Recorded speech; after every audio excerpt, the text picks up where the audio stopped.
much for coming out. So grateful to Farming Forward for all they did to organize logistics and tables and coffee and all of the things. And thank you to Dieter and family and coworkers for hosting us today. This day is being, sponsored by the Living Labs project that is being sponsored by Agriculture and Agri-Food Canada.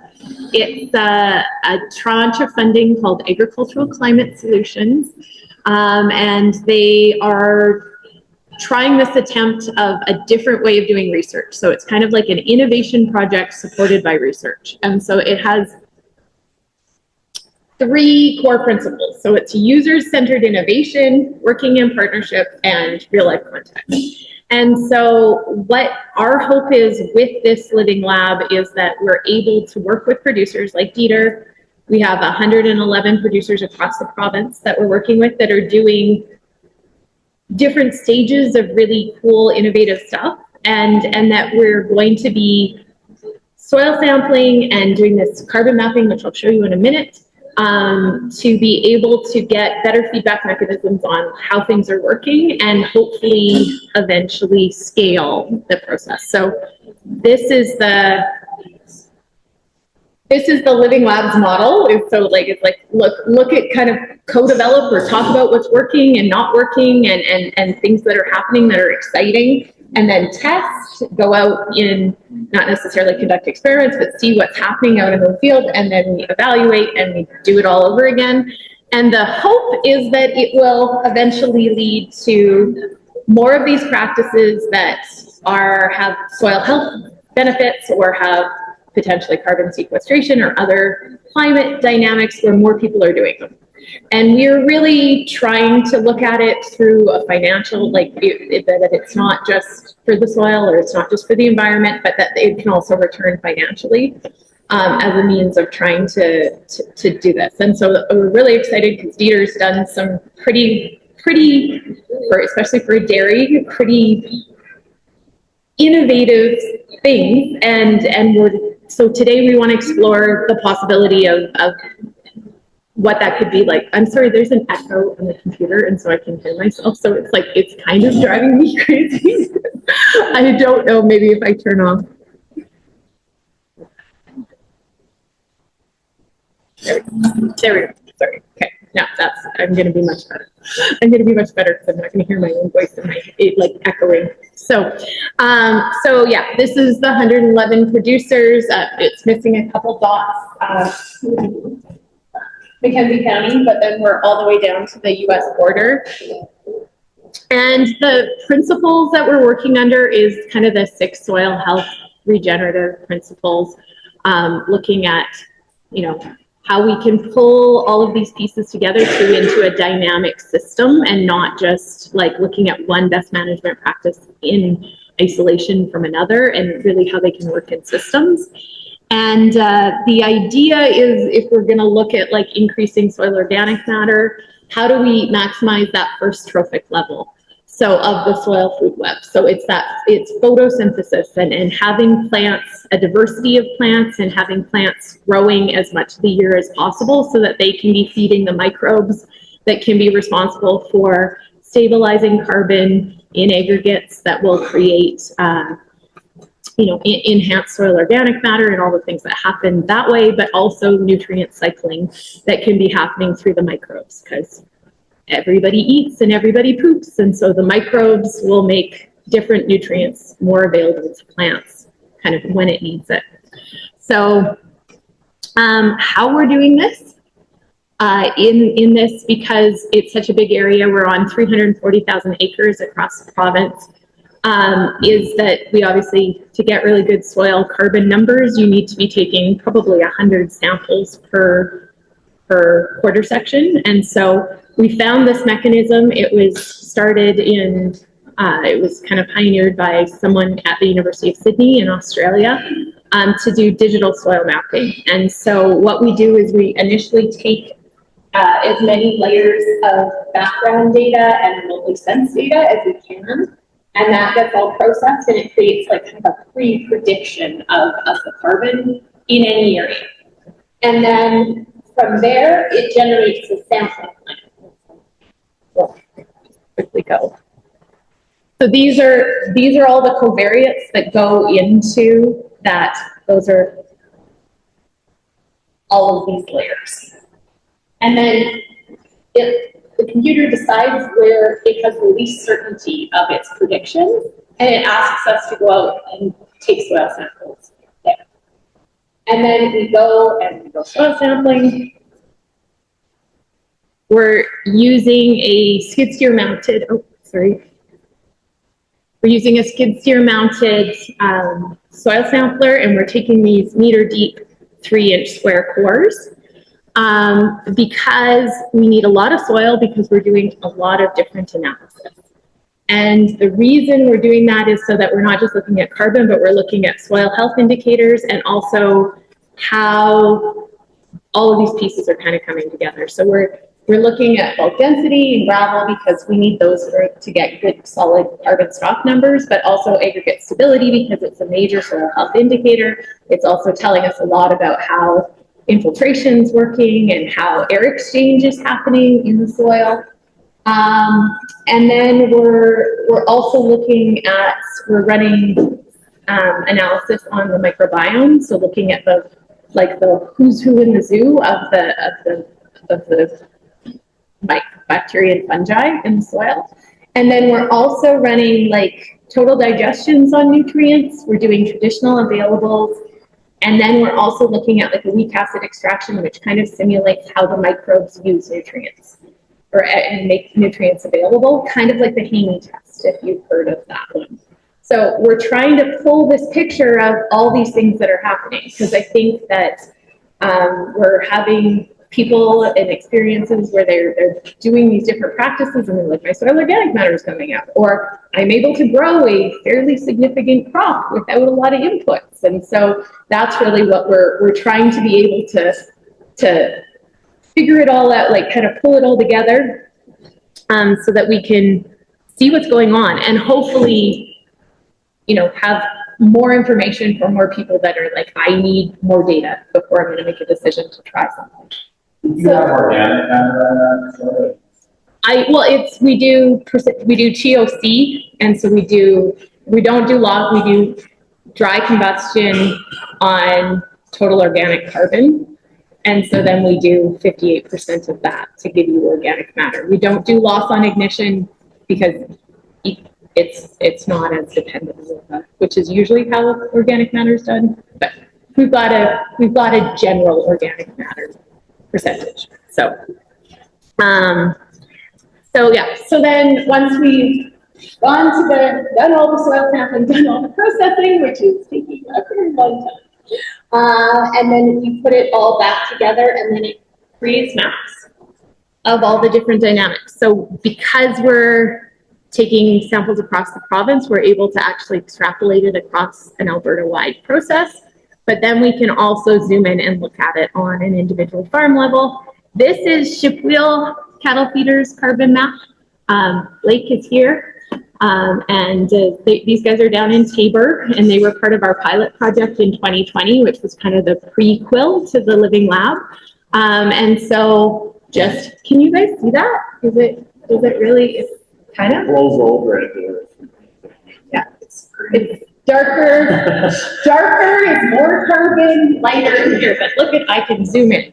But I'll quickly tell you, because this may be helpful, is this pivot has been cropland since the 50s. This was converted in 2018, and then this is their feedlot, and this is their grazing paddocks with irrigation. And they have, the paddocks are 10 acres, and you guys subdivide down to 1 acre usually. They're not all. They're around 10 acres. Yeah. Okay. Yeah, you can see that one, and then you can see that one. So, it gives us an indication of where the carbon's being stored. This was a big hit yesterday when I spoke at the Canadian Roundtable for beef. So, I'm going to tell everybody this again. So, of all the area that's been grazed in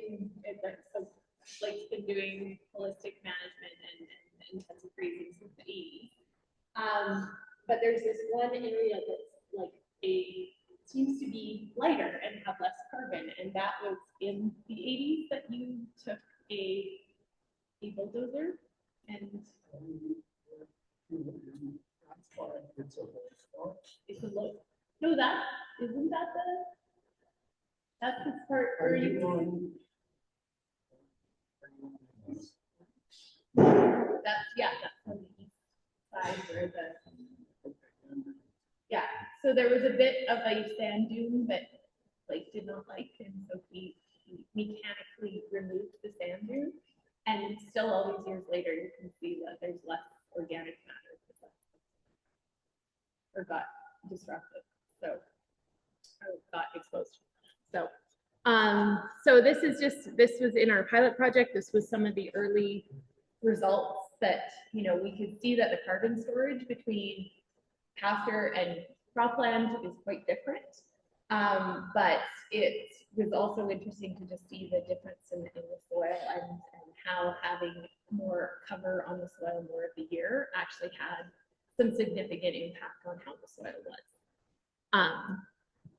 So we also, I'm just going to go over this really quickly because it's not the focus of today, but I think it'll be, I'm interested because Dieter, you graze the dairy? Young stock. Yeah. Sorry? Young stock and dry cows right now. Yeah. Okay. And so when we were starting the Living Labs, it was, that user-centered innovation. There was a big question about how does grazing actually impact carbon sequestration? And because when you start to talk to people about what is adaptive multi-paddock grazing or what is rotational grazing, everybody has a different definition. Everybody has different sized paddocks, everybody has a different number of cattle. And so the only answer I got was, it depends.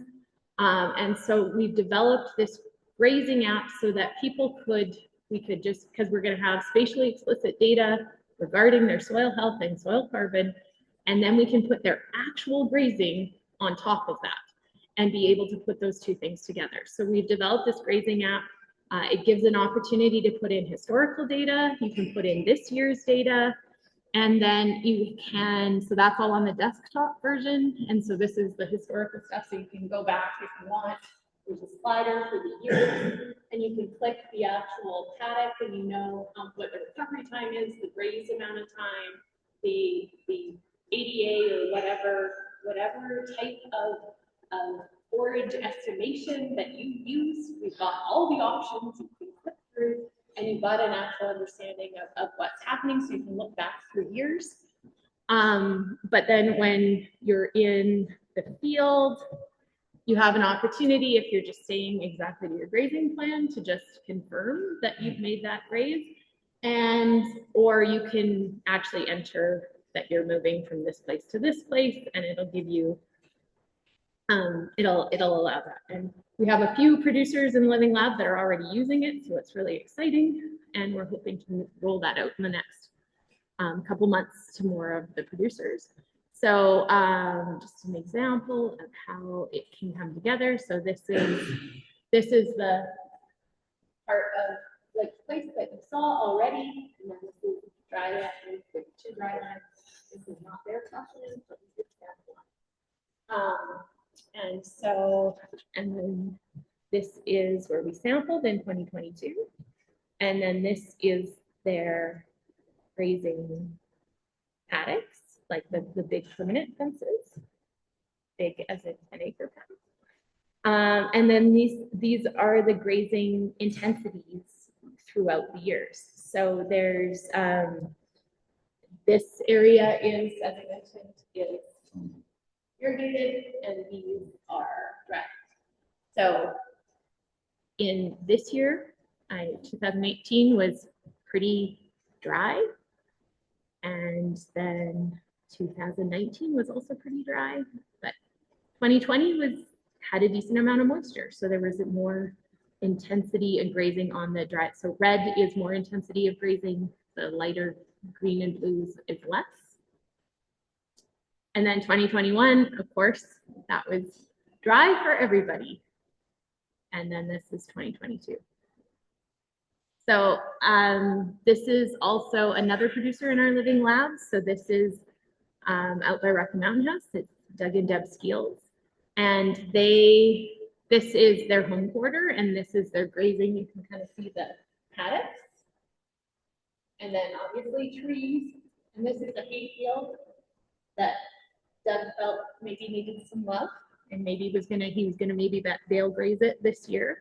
And then this is the prediction carbon map. We don't have their results in it yet, but Doug was like, oh, yeah, I definitely am gonna bale graze that because that is the lowest carbon other than the trees. And of course it's gray-wooded soil. So the carbon, where there's trees, most of the carbon is in the trees, not in the soil. So it's an example of how we can use this data to make different decisions or encourage us to make the decisions that are maybe just gives another piece of data. So this is just bringing us back to like the overall goal is to accelerate the development of these practices and hone all the different best management practices into something that's more workable and hopefully provide data for people that need more data to make those decisions. So on that, I'm going to turn it over to Dieter to tell us about his place, and then we'll come back after lunch and have more of a discussion about different things. I know it's kind of preliminary, but over the time spent with the last project.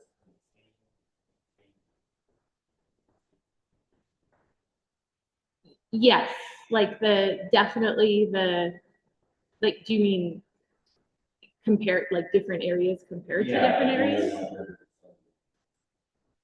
Yeah, there's definitely, without a doubt, where the rain falls is where the carbon is. So the more, the areas that get more rain obviously have more carbon sequestration, but then that's when it's interesting where you can pull into the site that has like individual sites or individual areas and be able to compare those things. But what we actually saw that was a bit surprising was in the 2021 drought, we actually saw quite a significant carbon loss just from the, and we knew that was possible, but it was a bit more extreme than what we thought. And it seemed to be that in more regenerative systems, you've got, a big complex microbiome that's very hungry and it likes to eat. It's used to eating that photosynthetic carbon, like those root exudates. But then in a dry year, if plants don't grow, you don't have that carbon allocation. And so they turn and look at the soil and potentially start eating the soil carbon. And in a system where you're still using a lot of synthetic inputs, you don't have that microbiome that's responsible for the nutrient. You've outsourced that to your synthetic nutrients. And so you're seeing less of a loss in a conventional crop area than in a more regenerative system. But we're still working on those maps. That's early preliminary findings, but it's been a bit shocking. But I think we're sampling again this year. We're in southern Alberta right now, and we'll be making our way around. So I think it's going to be really interesting to see the difference between the 2022 and the 2024 data. Yeah. Do you need suggestions?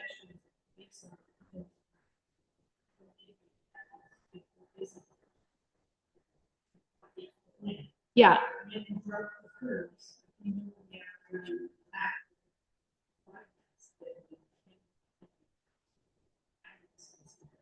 Yeah.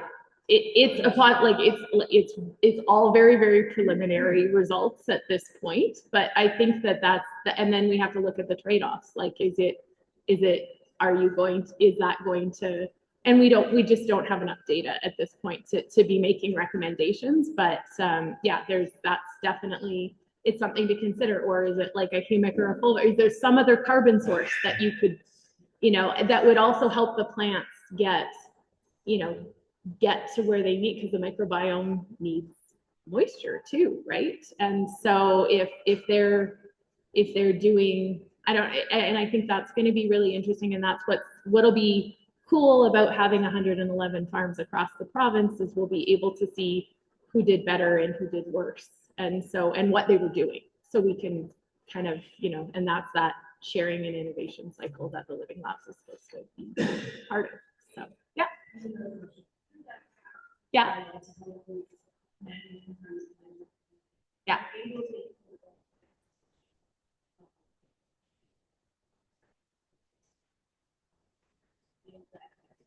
Yeah, that's and we can go back, like, as long as far back as people have historical data, we can input it. And then we can also pull in like the rainfall data on average, like if people have it personally, or if we can pull it from the weather records. And then there's, once we can't do it quite yet, but once we've gotten, like, we'll end up having 5 years of soil sampling data through this project. We'll be able to, because it connects to the remotely, you have soil samples connecting to the remotely sensed data. And there's a potential to be able to actually go back and use historical satellite imagery to go back to 2000. That's about as far back as we can go. So if you have grazing data that's that far back, we can start to track like what's happening, what potentially was happening with the soil carbon, like estimates of what was happening, but in relation to the grazing. So it's exciting because it's all like tied to a piece of land. There's some really interesting analysis that we can do. Any other questions? I'm just like, I was at the Canadian Roundtable for Sustainable Beef, and I got one question, so I'm like, I'm just like, wow. I just have a kind of question, just kind of for curiosity, like after say you're like 2025, of the soil carbon numbers. That's what. Curiosity. Yeah. Because our 2022 data was we did it fairly early in the growing season, so I would still call it, like, I wouldn't have expected any recovery from our 2022 data. Our 2023 data in Canada is still processing, but any day now we're going to get a couple more lab techs, and it's going to go faster, I hope and pray. And then but with 2024 data, like because I did, it was before we had any other staff, so I was doing most of the soil sampling in 2022, and I've just been out in a couple of the places that we sampled in 2022, and I feel like you can already see the recovery happening. Like the soil looks radically different. Not just that it's more moist, but it is darker. And we saw that with Blake's place in 2020. That was that core where you could see on the cropland, and the one looks like it has organic matter in it, and the other one looks like a sandbox.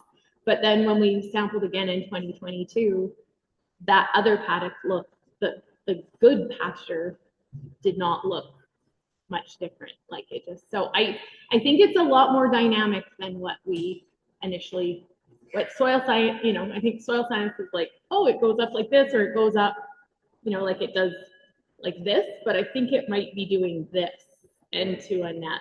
So yeah. No, it's just interesting that you mentioned also see that earlier and also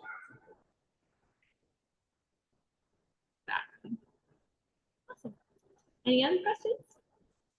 Okay, now we get to go see the real stuff.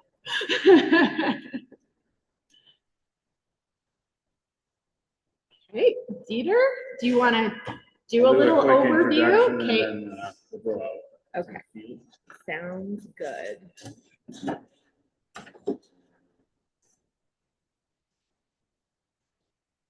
Let me just get out of here. I'm scared to do it. There we go. That's the easiest way. Morning, everybody. My name is Dieter. I farm here together with my wife, Marion, my new son, Mel, and I'm taking over Jeff Holtman's farm in a 15-year transition.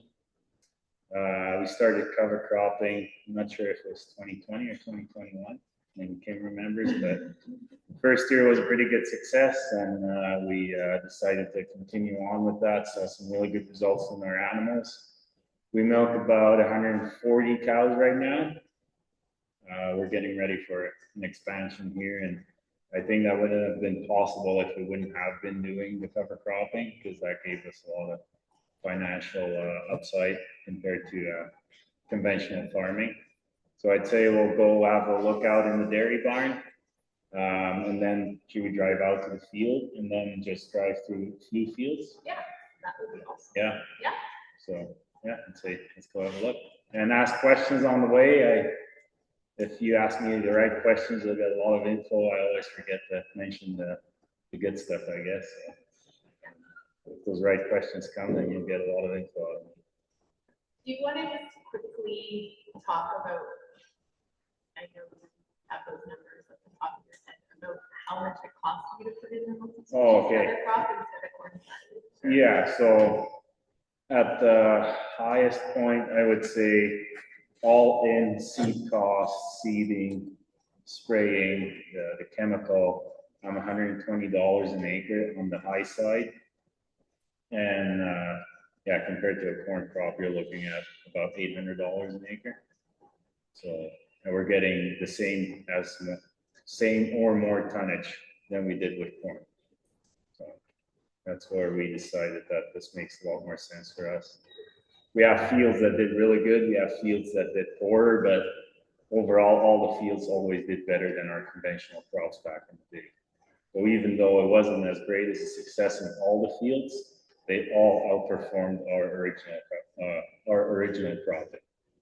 So we can talk about the different cropping situations in the fields and what went right or wrong with certain fields. But and this year you'll notice there's not a lot of residue. Usually I leave about a 10-inch stubble. This year we took it a little bit lower to increase feed inventory because we lost the rental quarter this year, so we kind of have to take a little bit more than usually. So dry tonnage per acre on the cover crop is 7? 6 to 7 ton an acre on average in the lesser fields. My best field last year was 12.5 tons to the acre, and that's with that was with 1 foot of stubble. And that's wet or dry? That's at 35% dry matter. Yeah, all the numbers I talk tonnage is 35% dry matter, because that's what we usually get it in at. So. And did you maintain your same fertility program? Obviously less on the end, but Yeah, on the corn we did fertilizer. On all the other crops we did no fertilizer whatsoever. So, and then we carried on with no fertilizer on the cover crops. We do use manure, and we try to put it as light on as possible, because if we do too much, we get an imbalance in the soil, and then we can get thistle popping up and stuff like that. So we try to get 3,000 gallons an acre on the acres that we can cover. So that's kind of our fertility plan, I guess. and in regards to the dairy cow health, you see any differences compared to, for example, like sulfur content and some of your crops?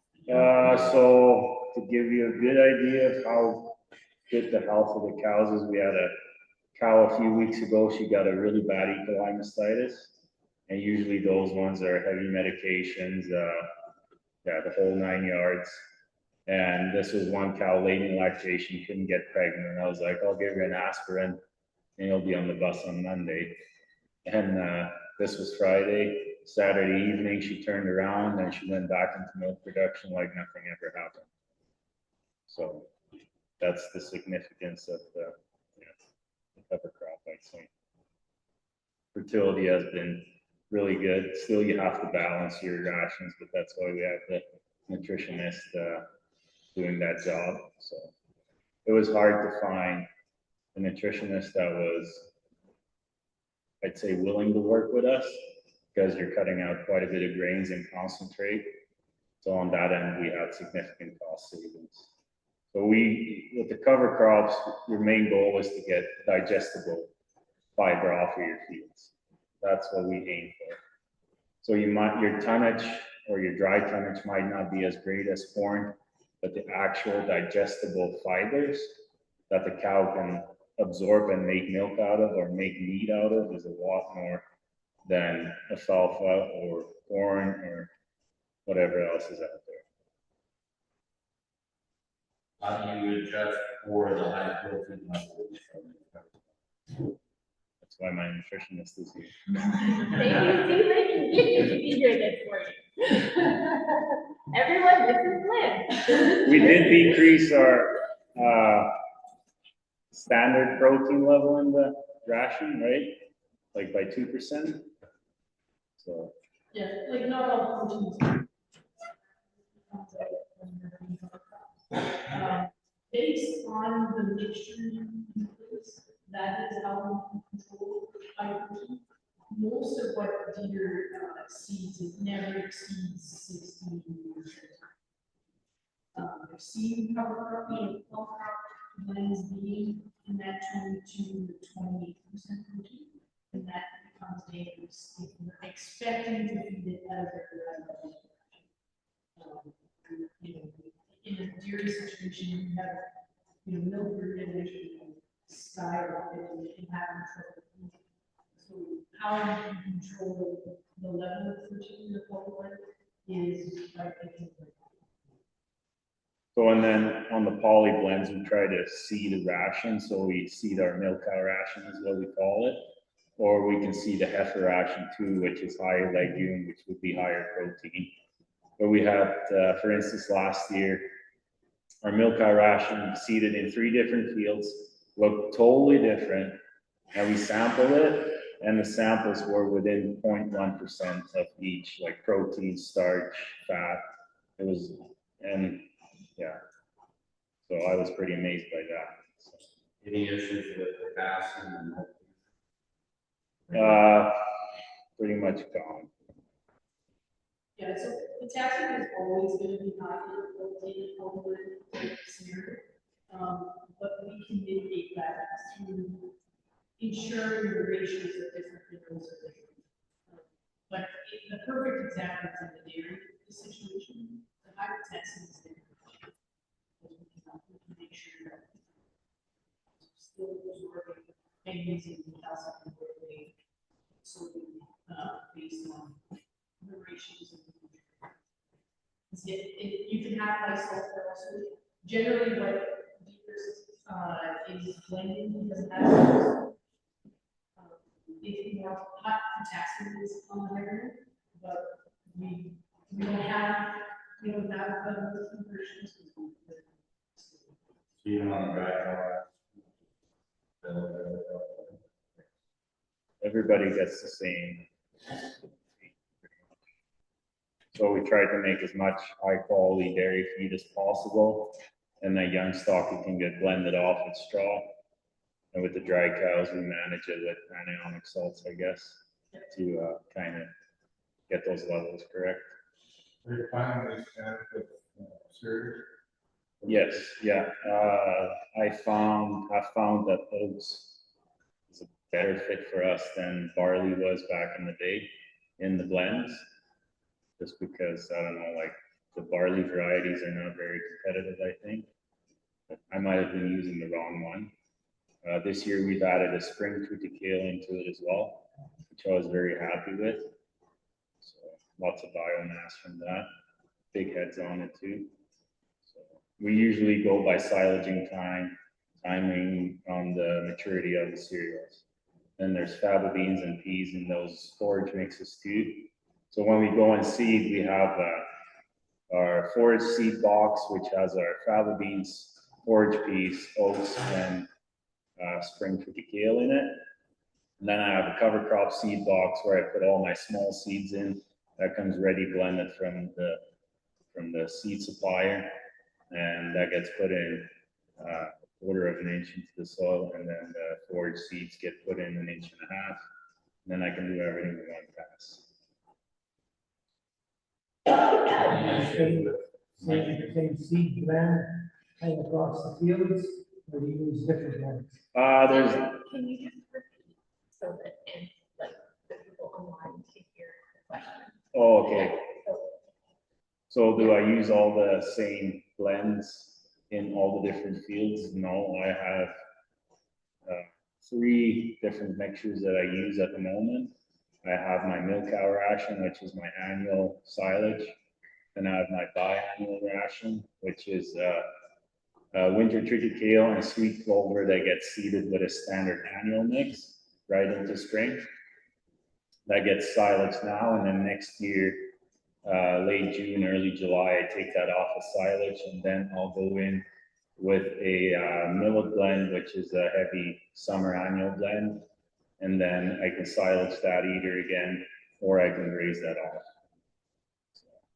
And then we could have a heifer ration blend as well, but I'd like to keep it less rations as possible, because at the end of the day, you're going to end up with a bunch of different piles, and I'd rather make one big pile of the same stuff and be done. The soil health, I have a few different ones just to accommodate the growing season, and the reason for the biannuals is to reduce weed pressure. So if you do a biannual, next year you'll take off. If there is some thistle issues, you'll take those thistles off before they become an issue. So then that way you kind of rotate through your weeds.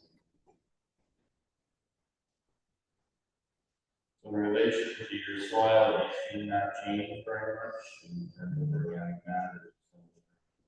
matter? Soil structure, yes. Some fields have been doing a lot better than others. I would say the seed by itself, or the cover crops by itself, isn't the silver bullet. I think you'll have to manage, if you want to get fast results, you'll have to manage with a few soil amendments like a GSR calcium if you're very high magnesium, or put some molasses with it in the soil, because that made the biggest difference, in my opinion, between the 12.5 ton an acre field or the 5 to 7 an acre field. Because that 12.5 acre ton field, we actually treated with a GSR calcium blend in the spring on a biannual crop early on. And I've been pondering why that field hasn't had any weed issues compared to all the other fields, why that field was always outperforming everything else. And from historical data from on this farm, which has been here since 1927, that one field was always the poorest field on the farm. So it's not that it always was outperforming already. So that made me think, what did we do different? And the only difference is 2021 in spring, we sprayed that product on. And ever since, we kept doing cover cropping, and the soil aggregation in that field is, way different than in all the other fields. That's the only thing I could put it to. Did you notice in the first couple of years that you were doing this there, you have, say, some like, of just converting from the one kind of cropping system for your silage to the other? With that, like some change effects that you saw, like, certain weeds popped up for the first couple of years, and now you're seeing. Yes, we had weed succession happening. Yeah. And it's very frustrating for sure in the first couple of years, because first year we had a lot of stinkweed issues, which is high nitrates. Second year we had a lot of wild oats and sow thistle. And by year 3, that succession was pretty much over. And we still have some thistle pressure, but I think that's something we'll manage our way over a couple of years. And then biggest mind shift for me was 2020 or 2021, I can't remember. The first year we did it anyways. It was a real. 2021, it was in the drought. Yeah, it was in the drought. So we outperformed our standard barley silage by 3 ton an acre in a drought. So that was How pretty. heavy are you seeing your cover crop? Oh, that's a good. I think my milk cow ration is about 7 pounds per acre, and that's on the cover crop. And then the forage seeds is a bushel of oats, half a bushel of peas, half a bushel of faba beans, and a bushel of fall triticale or spring triticale, I guess. Yeah. And even with that heavy seed rate on our seed, you're still seeing the small seeds. Yes, yeah, good seeding practice is key. First year, when I started looking around on what I have to do and whatnot, I was told, sell your dirt work equipment or your tillage equipment and buy a no-till seeder, so I did so. And I think I would say stick to what you're doing right now. And once you get comfortable with the cover crops, then switch to no-till. Or just keep doing what you're doing. But I think just the results of the cover cropping itself will do a lot for your soil.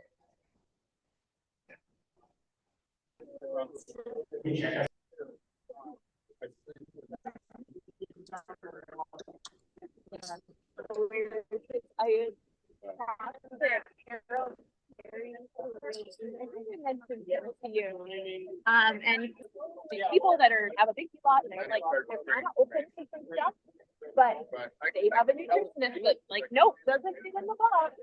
And so he's like, it's the nutritionist that you need to get on board to get this to happen. So I'm going to go up and be with, I'm going to come to the front so that Andrew can hear you, Dieter. Thanks, Kim.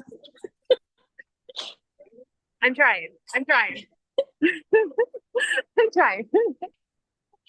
Right now, there's not a lot of cows in the barn because we're in construction, so the involvement now on that side, and until the construction is done, everybody can come in again.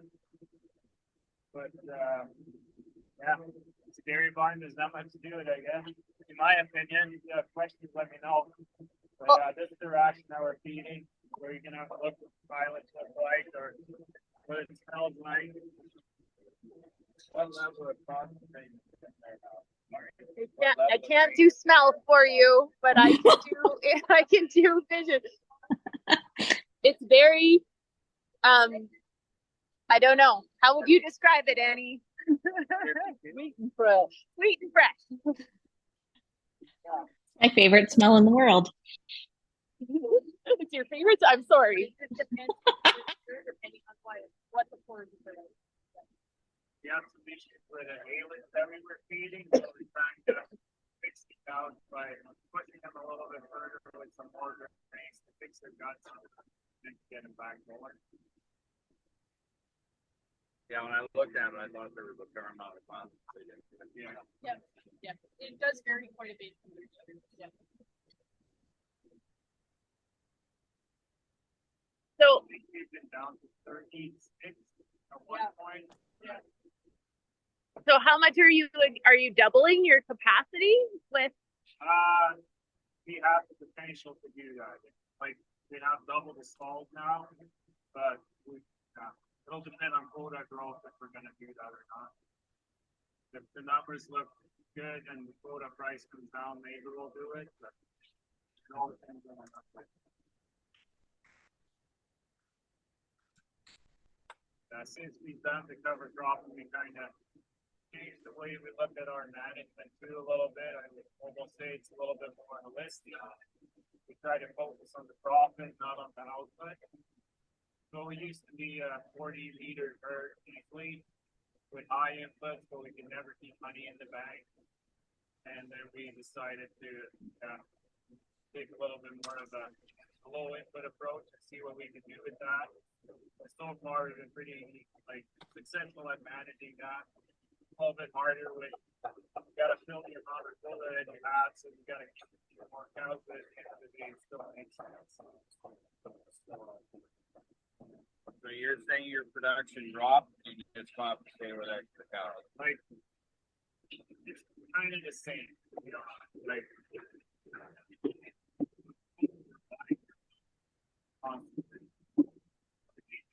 Same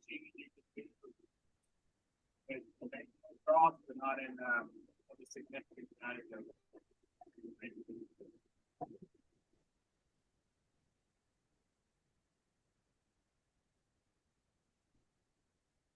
only been a year now that we've been guys, so we were struggling with like Lynn mentioned with the MUS and milk urea nitrogen to manage that, and we pulled open a new pile and it looked great on the test, and we started feeding it, and then the company that we work with said, well, feed less silage, feed more concentrate, because then we can adjust for the high and went, but at the end of the day, we just have to pull out all the concentrate. Even the silage. So it's constantly trying to figure out what's right and what's wrong, and I don't have a nutrition background, so I just rely on the nutritionist to tell me what's going on, so. Having the right feed for your feed is really important. The biggest difference in quality blends in a ration is we're seeing what's happening in the rumen is what's happening in the soil, right? You know, variety just changes the bugs in the soil completely, and that's what we're seeing in the cows too. So we're feeding the bugs in the rumen, and we're helping those cows do what they do best. Variety is key, so variety to the bugs, and how we do that is by feeding a bunch of different types of forages, decreasing as much as we can, you know, on the concentrate side. So whether it's a protein source or a pure starch growth, you know, we're trying to match that fiber digestibility with the available starch first and foremost in the forage, and then we top up with what we need with concentrates. So we utilize the forages first and foremost, and you know, carbohydrates come in multiple forms. It's sugars, starch, and readily digestible fiber, right? Those are all carbohydrates, but if we can lean on sugars and fibers way more, and we're able to do that with the quality blend, then that starch component, it doesn't have to be the only readily available energy for the cows to come out. What level of sugar are you at? Like you got 7 or 9 or? Yeah, we're a little bit lower right now. We're around 8. Right now, we've hit 12.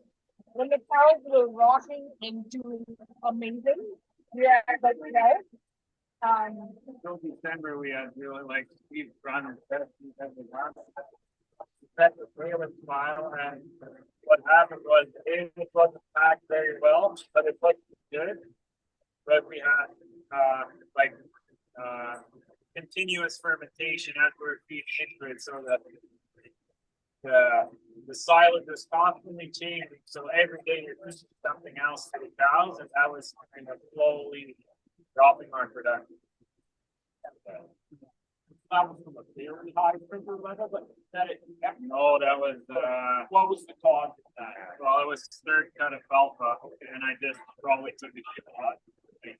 Ferment. So an alpha tends to eat fermenting because it's never fully fermented. So then every day you're changing your ration a little bit, and it's the dairy cow is very finicky on that. Like they'll respond to that. Yeah. And what that humans do is simply change the bugs too drastically.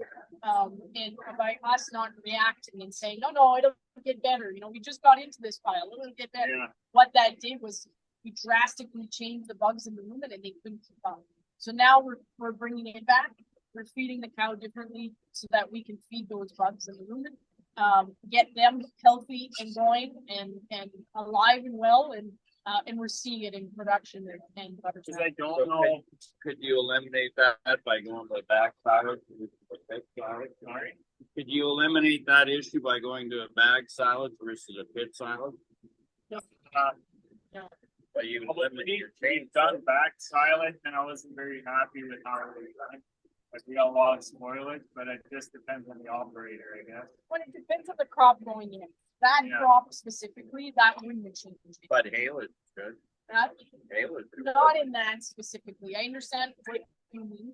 But the way, like how that crop was put in, it would Just the timing, I guess. just. Someone told me one time the only good thing you can make out of a alpha is either dry hay or grapes.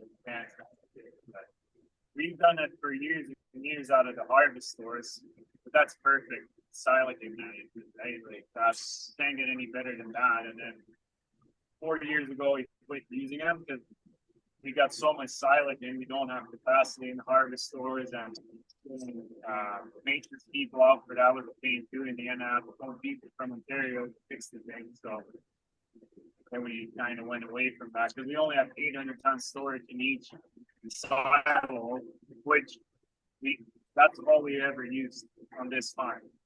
And now we have 3,300 tons sitting in piles outside. And so do you use an inoculant too to help you improve it? Yeah. But we find with the poly silages, your lactic acid levels are very high. So it ensiles really quick. So technically what an inoculant is, it's just juice from all different types of plants or bugs from all different types of plants to help that fermentation along. So if you have a poly silage with 9 to 16 different species of plants in there, you get that microbial diversity to get good fermentation. Because you can start feeding a poly silage a lot quicker after, like, let's say 2 months after it's been put up, compared to the normal silage, a minimum of 4 or 5 months before you got problems with fermentation. So did your pH effect, did it show that? Like you're at 4.5 now, or what do you have? We're always right around 4. Yep. Yeah. Ages. Ideally, kind of the lower the better. But there's enough cereals in his blend that typically we're right around 4.2.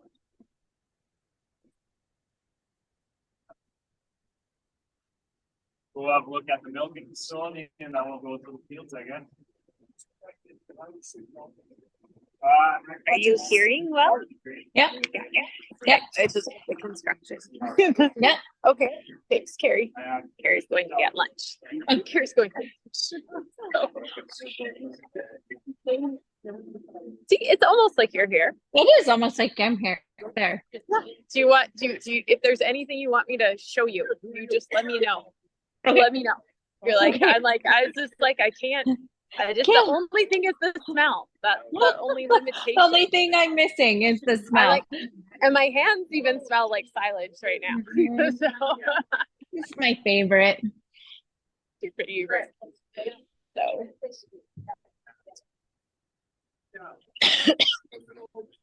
I think about like he only has Sorry? about 1,600 metric ton of silage at one time ever. Yeah. And that's not a lot of silage. Okay. So that's just Okay. something to think about. So that's something to think about. Okay. Yeah. So the big question is like, can we do this in a much larger silage pit? Yeah. Basically. Yeah. Well, Okay. and scalability, right? We'll ask. We'll do that. We'll keep that for this afternoon. Yeah. Yeah. No, for sure. Here you go. Milking facility.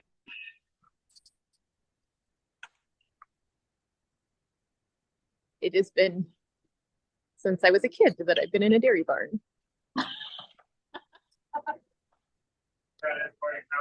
Quite steep. Each side milks 8 cows, so 16 at a time. Milking takes about 2.5 hours on its own with 140 cows right now. So, cows get ID separately, each stall, and get registered every time they come in with the milk production. And once a month we do a DHI, which is dairy herd improvement records. So they measure the butter fat and the protein content in the milk. And that way we can decide which stage and goals. But we want to continue on as a make offspring on this. Have you noticed since any change in the milk itself? Like, you can get butter fat easier, and our milk looks more yellow. That's what we want. I should actually send the sample away to test for omega-3 to 6 ratios. That would be nice that the Alberta Milk or Dairy Board starts paying on the quality of the milk instead of just component and fraction of it. that's a long ways away, I guess, unless you saw it, so. But you did, sorry, go ahead. No, you go ahead. When you're saying you're able to get the butter fat easier with that, that's like fewer additional things adding into your wrap from that? Yes, I don't know if you guys heard about Buttergate a couple of years ago, that farmers were putting palm fat in the milk to make higher fat. That's basically the traditional way of Right, yeah. getting more kilograms of butter fat production per cow, but it's a very profitable way of doing it. Right. But I think it's up 3,000 tons right now, $2,500 a ton, I think. Used to be as high as $3,200 a ton. So very profitable to put in around. And we were doing that also, but now we kind of went away from that because we feel we can. Yeah, if you can get it from what you're growing. Yeah, exactly. Yeah, for instance, if my input is $120 an acre, and I get 12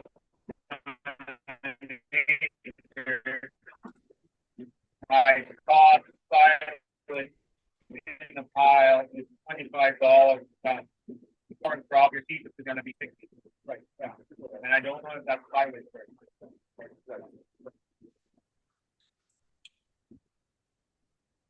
Even at 600 an acre, we're at $60 a ton.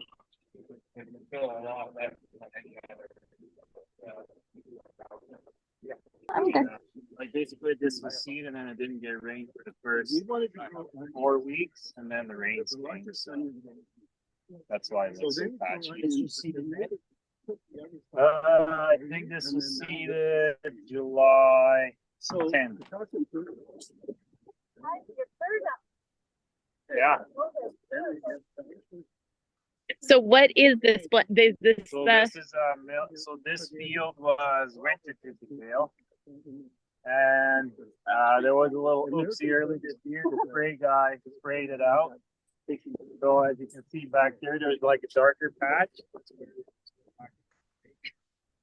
He was supposed to spray it back. So I was done seeding, and I was driving home, and I could see the sun was setting, and I could see tracks. I'm like, oh shit. So I go in, I was like, tracks. Like, I phoned him, I said, I think you sprayed the wrong field. He's like, oh fuck. So I was seeding that field and I was looking over the winter typical. I was like, I might even have to put fertilizer on that stuff because it looks pretty yellow, but it was dying, so that's why it looked yellow. So our plans had changed then at that point. So this got seeded a week later than it should have, because we had, or 2 weeks later, because we had to put manure on here last minute. So this was even seeded July 15th, I think. So this field got way more manure than it should have. Like this got 12,000 gallons an acre. So that was not in the plan. The plan was to split this field with the next field, which is winter triticale as well, and split that in half. But sometimes that's how it goes. Millet, sunflower, radishes, turnips, pork collards. That's pretty much it. So that's a heavy summer blend. And when did you have frost here? About 2 weeks ago. Yeah. Millet don't like frost. No. But they say it keeps the P value even when it's brown. So, yeah. But typically with your kind of a system that you like to do as you follow followed up with the winter annuals that you had. Roughly when do you like it down the bottom a little bit low? Yes. Like this is silage.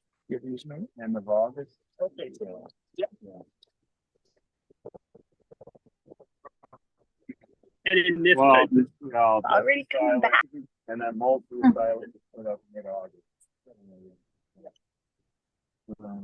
Our biannual blend gets the chance.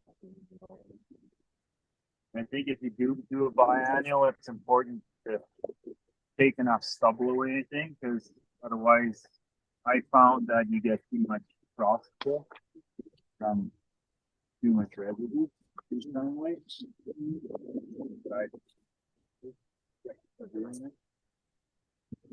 But after you take that, your milking cow blend off, and there's the biannuals underneath it. Yeah, exactly.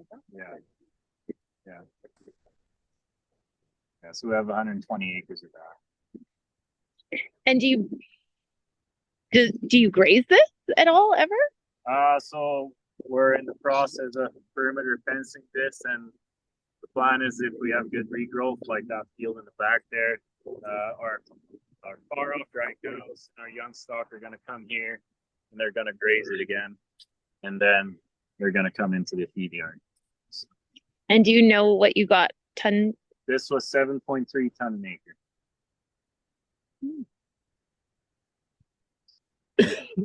Not too bad for the last minute plan. Yeah.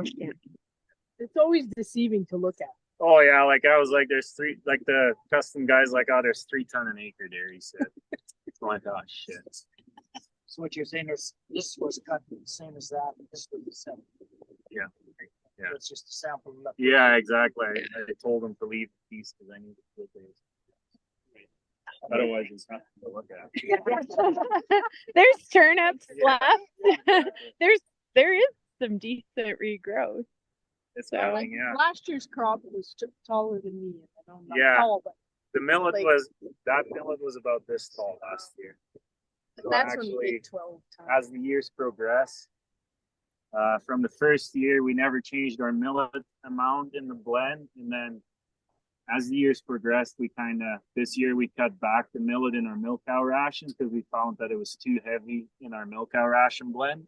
Because at the end of the day, if it chokes out my cereals, it takes away some feed value there.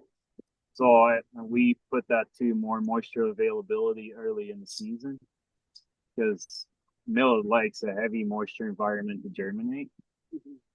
So what we have seen over the years, and Jeff Stat, still living here, can attest that, is we had a lot of low spots where we had to go around that were not farmable, and they're all done. Like we have a field by Highway 21 there. It's about 126 acres that we pay rent on, and we always had about 30 acres that we went around, and now we silage 126 acres. So what percentage of millet in the stand then? I think it's about 75%. Yeah. What variety of millet they use in Costco? Japanese millet. Yeah, this is Japanese. In my milk cow ration, I have a few different millets in it, but the Japanese millet is always the one that seems to, thrive in the year. So last year, was it more because it got It in was better sooner moisture, and yeah. better moisture? Japanese is not a dry land. No. Yeah. So I'd say the Japanese millet fixed a lot of our low spots, took a lot of moisture out of it. And I think because of the no-till and the different roots in the soil, we get better water infiltration on the higher hills. So you don't get that pooling effect anymore. Do you have a shovel or a spade, or is there any way we could? I was just I thinking think of that you right now. out here I that know. we didn't have that. Yes, and I should have brought one too.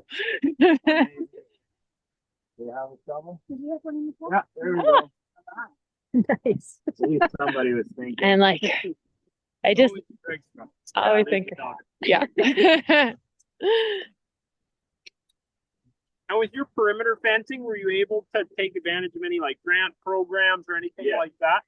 Yeah, for this home quarter, we did Ralph, and I think we'll do the quarter across the road as well, and as well the quarter that we just acquired. Right. Yeah. So yeah. And do you do your own applications, or do Yeah. you work with? Yeah. Yeah. So seed is paid for the next 3 years. The perimeter fencing is paid for. Solar powered water is paid for, and the seeding is paid for as well. So it's a good chunk of money that you Yeah. get. So is that all Ralph, or is that That's like just Ralph. okay? Yeah. Yeah. That's an Alberta program. Yeah. 100. Ralph is Ralph is 100.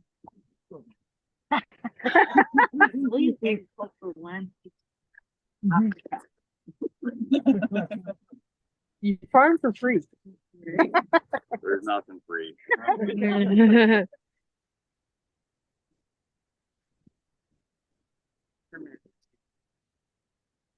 This field is not the best.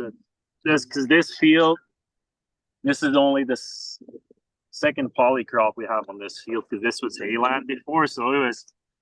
So I asked Jeff, when's the last time you seeded that? He's like, oh, I had corn on there like 17 years ago. So yeah, this field was in hay for probably 15 years. You can see the top layer is getting a little bit more aggregated. But as you look at this root, I could hit a hard pan like an inch down. And then it already went sideways. So that's what we're trying to fix. Gonna see if I can get a sunflower out, because those are sunflowers I found were the best ones to break up a hard pan. I don't know if I can find it. Not as good as sunflower. Yeah. I have found anyway. Whenever I dug them up side by side, the sunflower poked through the hard pan a lot quicker than the turnip did, because the turnip would really try to find a less resistant spot. You gotta break your shovel, Greg. It's a bad sign. The Living Lab will replace it if it gets broken. We don't have implementation costs, but I think I can write that one off. Ralph gives the money for the implementation costs. We just study the outcomes. How many years have you had polycrops here? Two. Two. So yeah, the best field is that one in the back. Okay. 3 years ago, what did you seed here? This was hay. So for 15 Yeah. years. The same stem. Yeah. It was a lot of quack grass, I can tell you that. Oh. Yeah, very hard. Yeah, that is. Very hard. Wow. But it's getting through it. Like this is all sunflower right down here. You see how hard it is, and this guy is trying to feel it in with this. But that's one of the. That's actually the grass that we have in there. Don't know if anybody's good with plants, but That looks like a brome. What's that? That's a brome. oh, okay. Yeah. So you see here, No, no. that's the Sudan. Oh, that's the Sudan. This is the sunflower right here. Also, the Sudan actually went really far down. So the Sudan went flat there, and you'll see the hair roots, your very fine hair roots, are only going to be in your aerobic zone. So they're only going to be in the top half inch. So it's the same here. Your finer roots are only in the top half inch, and then it runs taps down. And this will push about, with a penetrometer, the roots on this will push about 600 psi. Corn is about 400. Thistle is about 800. That it'll push through this type of soil to get into. We should seed thistle. Yeah. You probably already are, and you don't even know. You got to seed bank, yes. Yeah. So Kimberly, based on the soil, have you noticed much difference here in 2 years? We just sampled here last year, and we haven't got any results back. So we don't have any before and after, because it was. If I look at that top, that looks a lot more aggregated than the hot mix. But in this again, I'm going to step on toes. In this top here, whereabouts you have the aggregated soil, the functioning soil. Finding trash in here for 5-6 years now, which is normal. So we have no digestion, no biological digestion in here, so that we're reutilizing this. These roots that those anchor roots that we had that went down, they go into this hard pan and they'll penetrate that, and they say we're breaking up our compaction. Yeah, that's many years old. Yeah. And it's breaking. But those tap roots go into this area here, and we keep on being told that that's breaking up the compaction. No, it's not. This is an electrical issue caused by the magnesium. So when that root goes through there, it has the ability to push.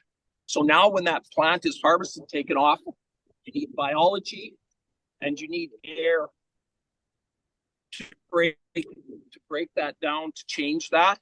We have no air getting down here. So those tap roots that go down there to fracture, what we're told to fracture soil and break the hard pan, it doesn't. It can't. We can't even digest the top inch of functioning soil. How are we going to digest roots that are in something like this? We have no air, no moisture. Okay, I've stepped on. So, no. So what do you suggest? Like, how do you deal with this? The only thing that I know of that will deepen the aerobic zone is calcium. Calcium is the only mineral that will react with the electrolytes. Your sodium and your magnesium are our biggest issue. Our compaction is mostly the magnesium. And so that's what you see then of like, see that issue most apparent like in a solenific soil with that, because you have the soil particles are surrounded then by the sodium, which disperses. And it makes more of that hard pan. And so you're talking about adding more calcium, because that's kind of like what gypsum does as a soil amendment. Yes, over time. The issue with your gypsum and limestone is that you have a calcium molecule bound with carbon or sulfur, And to make that work, you have to break that bond so the calcium can go do what it does. Right. This bond is strong. So that's why we're using tons of limestone and gypsum to get a very, very small. Tests say if you get 0.2% of an application of limestone or gypsum, that's successful. With the penetration of some roots into that B horizon, though, you should offer some aeration ability. Don't think you get it. Well, you might get some air, but you can't get light. I think it does, but if I compare, because I used the GSR, like I said, that was 2022 then in the spring, and never thought anything of it. I just wanted a spray on that would help me get a lot of feed value, because at that point we were running out of feed, like our harvest store at one. Caught on fire, so we have still 300-400 tons of feed sitting in there, so that kind of ran us out of feed in early 2022. So I phoned Greg. I said, whatever I have needs to be high quality, so give me something that I can spray on there that will increase the feed value. So we sprayed that product on. Never thought anything of whatever was in there, just I needed the quality of feed. But over the years, trusted me. over the years, we've noticed that the field is always outperforming anything else out there. And this year we kind of started brainstorming what that could be, and the only difference in management was that product that we applied. That was the foliar feed. It was a foliar feed with GSR grow, I guess, and some molasses, fish hydrolysis, some sugar, some EPOS, some silica, And that was sprayed on at the 5-6 week stage, or where did you? Whatever was installed. Whatever stage that is. Exactly. Yeah. So what do you think of aeration for breaking down your soil? Sorry? What do you think about aeration? Like ripping? No, I'm talking about airways? aerated, got the spikes. Airways? No. Yeah. Again, this is an electrical issue. I think it'll fix it at that point in that year, but it's not a long-term fix. And I've been thinking about that too. And I think as you get into this, I would stick to your tillage plan as it is. Whatever you think is successful of getting the oxygen in the soil, and then get the plants to keep aerating it. That Over only the goes in 1.5 in. Yeah. You're not getting that. Even if you are, even if you break this up, as long as it stays dry, you can break it up and it'll be fine. But once you add water back to this, the magnesium becomes electrically, the electrical strength comes back and it bonds again. I worked with quite a few years with the AgriPlow from 2002 to 2006. The shortest period of time that we had was down by Stettler. It cost them about $150 an acre in the beginning of November. They had 500, 12-foot implement. They had 550 horse. And by June 1st, they had things staked with a penetrometer. They had half an inch of soil. They spent $150 plus. The best I seen was 6 years later, where there was a line of where they treated. It was kind of a sandier soil, less mag, to a line. But usually with the rippers and the aerators, you get a year to 2 years of benefit. Yeah, like we like to do something every year. Yeah, I think there's a difference. Exactly. Yeah. On the older And if you, fields. if you own it and Yeah. you see good results off of it, don't quit it. Like, I would just keep doing it, but add the diversity on top of it to feed more microbes in the soil to build that community to get that drought resistance.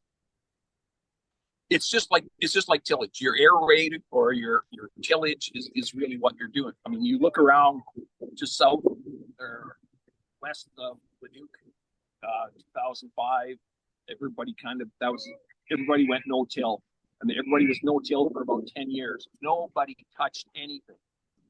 And about 2015-ish, everybody started working again. That fall, and now everybody still tills in the fall, and it comes back to this. If you haven't worked this, haven't disturbed this, it's really, really tough to get plants to establish this spring. So then you almost have to cultivate it. A disc and shell, it depends on how much aerobic zone you have. We talk about intelligent tillage. Till no more than half an inch to an inch into your anaerobic, into your tight soil.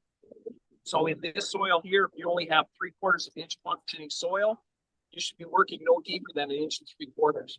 Because if you bring too much of this magnesium tight influence soil to the top, you're going to create a crust on top, and then no water, no air can penetrate in that, and you'd be going backwards from what you have from the 3/4 of an inch. Right, you can only fix so much soil per year. You can't fix a foot every year. Like, it's like half inch per year, maybe. Like, but if you keep at it, it goes quicker and quicker. Right? So do you continue to spray all your acres with the foliar application? That's my plan for this fall from now on. But I you don't think it's going to be a yearly thing, because I've noticed I've done it 2022 and it still has effect in my opinion. So I think if I do it every so many years and I keep at it with the diversity, I think I can. So why would you do it every year? Like, is it the cost deal? What is it the cost for you? is it fun?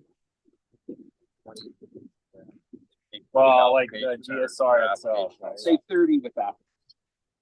Yeah, because I think, like I said, the cover crops isn't the silver bullet on its own, but same as with the applied products, they're not a silver bullet on its own either. Like, you kind of have to work with the two and keep them pulsing over the years. I'm surprised at the yield that you expressed on this field, because I sure would. If I had money, it wouldn't be there, but up a lot. I know. Yeah, me too. Like, I could not believe it when they told me. I guess it's a little bit different too. Like, if we're used to, say, a barley silage or something, when you imagine, like, most of the yields kind of in the upper part where you have the head and the flag. Yeah, and stuff. that's like what that. I We have a tell- lot more along the ground. That's what I tell everybody. I think you'd be surprised how much tonnage is on that bottom. Like, I've had a cover crop where I was not able to walk through it or drive a quad through it. Like, and if you compare that to corn, you can walk through a corn because it's a big row in between, but it's just a tall plant, right? But I think we should go drive out in that field and see if we can see a difference with this here. Yeah, I'd like to do that. Yeah. The thing that makes the difference, the biggest difference, you can get this to 10 bricks. That 10 bricks is the special area where both your second metabolites come in, that kick in. So from 8 down, it's just existence. The photosynthesis doesn't work, and the exudates are spore simple sugars. When you get to 10, that's when your second metabolites, and you're utilizing more of the genetic potential of the plant. You get longer chain carbons, and those longer chain carbons with the exudates feed different biology. So what makes, this is my personal opinion, and what makes eaters feed what it is, he hits 10 and above with this crop. That's why his animals are doing so well. That's why his soil keeps functioning, because he feeds the system, and it's all because his plants are at 10 bricks plus. It's a really special number. That 9 or 10, when you get there, the whole world changes. And if you can't get there, But this, you've allowed the cover crop to express themselves here under your silage. Oh yeah, Type. as well. Because actually, in my silage, I have 15-inch spacing on my forages and 15-inch spacing on my cover crop. See, that's the key. Yeah. So, and I'm still playing around with it. The first 2 years, I'm not a equipment guy whatsoever. So the first 2 years I seeded my own crop, I didn't have enough down pressure. And I figured that out through some Facebook posts. I was like, this stuff is not working. Like my seed permit wheels were chafing off, and Phil Needham, who sells a lot of no-till equipment, told me my down pressure wasn't high enough. So I told him I'm 500 PSI on the dial, and the book says don't go over it. And he's like, never go by the freaking dial. Like, so I turned it up to where he wanted it, and I was down to 1200 PSI down pressure on the gate before I actually had proper seeding. And that was last year. I was on this field, and it was right here actually. I finished seeding in the evening, made a Facebook post. This stuff is not working. He made a reply, and the day after I changed it, and when we were silaging this, I was sitting on the swather right here, coincidentally. He's like, what do you do different here? Like, this stuff is so dense on the bottom compared to all your other fields. I'm like, this last 30 acres I have proper down pressure. So that's, Live and learn, I guess. fine, that's then getting the cover crop actually in the ground with that. Well, it's just not just the cover crop, just any seed, right? You get better seed soil content. Yeah. As I learned over the years. Greg, if your crops are not getting to the 9 bricks or 10 bricks, how do you get, like, is there something you can put on to help them get there? Or like, how do you get them there? the best thing that we've seen, it has to start with your soil to change your soil. But for crisis management, sugar and molasses, it is applications of keep feeding it. The synthetic or your manual application of sugars and whatever, the plant will take it up. And sometimes you can get a boost and you get up to that 9 or 10, and then things will kick in. But the gray wooded soil, if you go a little further west, it's nasty. So with a foliar application, I mean, we do it under irrigation, but what percentage is coming up to the root absorption versus the foliar? Well, that's good. And if you're using a biological, it seems like with the foliars, a biological that works in that makes a significant difference. Even if you can push the sugars up for a couple of weeks, it seems to make quite a difference. So given your spray combination, what percentage would be actually absorbed?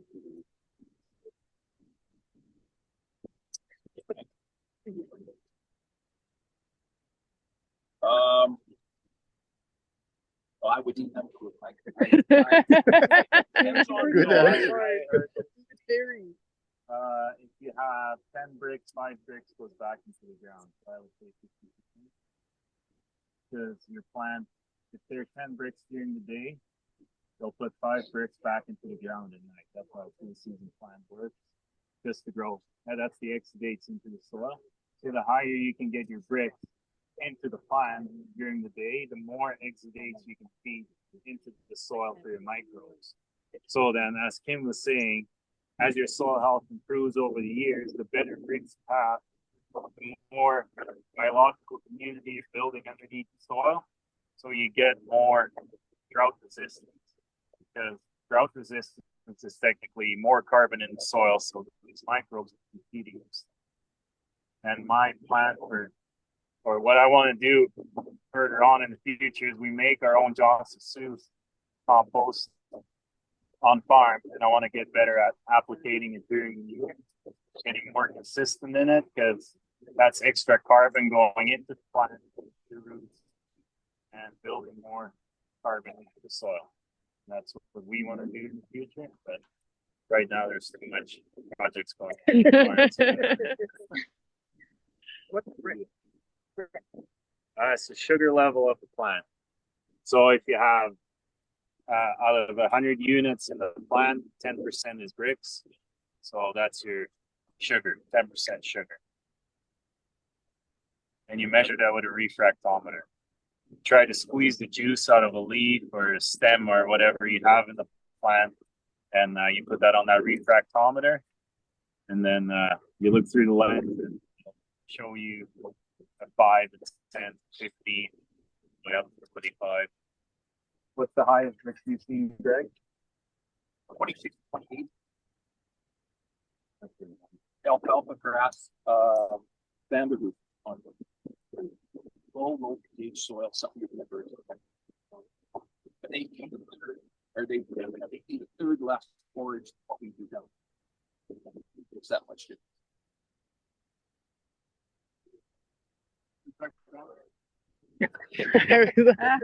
I was like, I'm pretty sure that Greg has one with him.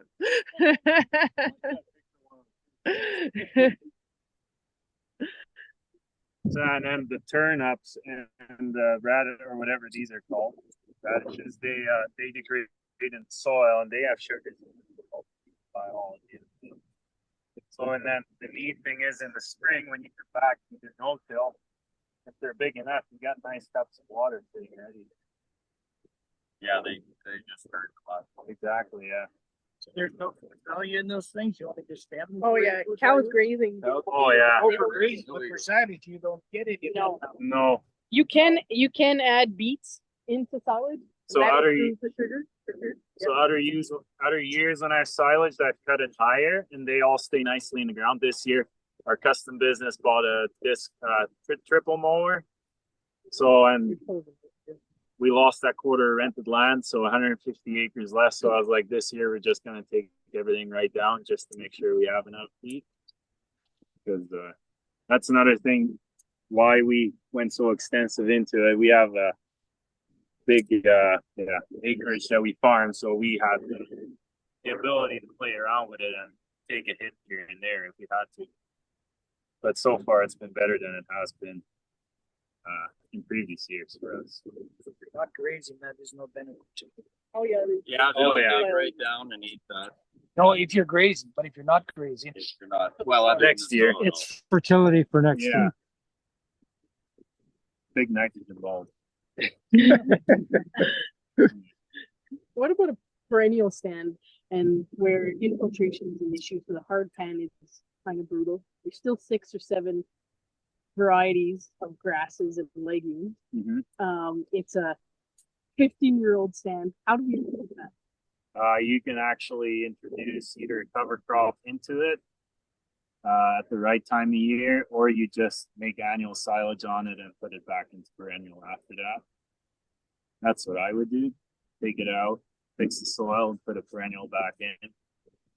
And I think that's the easiest fix. It's trying to establish an established pasture is not the easiest thing to do, but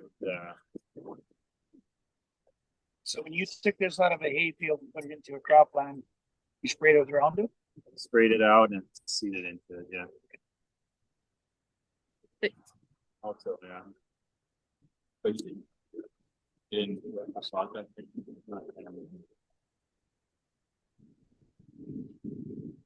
I think Greg's doing bricks Oh, over okay. there. If okay, maybe he's coming back.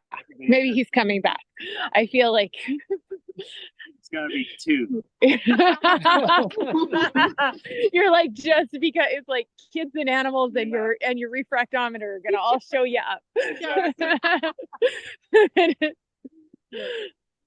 I know. You can brag about it, but then when you want to show it, Well, we were just at Doug Ray's for the CRSB field day, and Doug's like, we should show aggregate stability. And I was like, okay. And then I was like, I have results and I have that soil, so let's use that, because it's like, it's not quite such a, oh, I wonder what's gonna happen. But it was actually cool because the highest carbon or the highest organic matter soil was from a wet spot, and it had only 40% aggregation, and his pasture was lower by like 4% organic matter, but it had way better aggregation, water stabilizer. So it was very cool to see that, like, it isn't carbon, like the amount of carbon is not the whole story. Yeah. It is the function.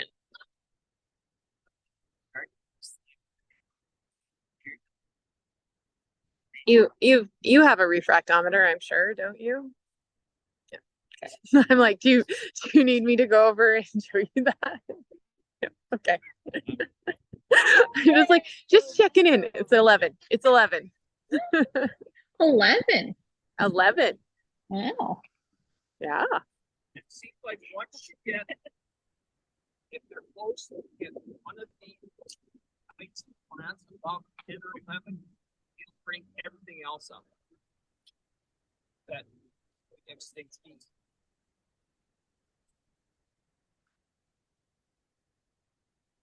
So which plants are you taking for your test? That person was rye, ryegrass.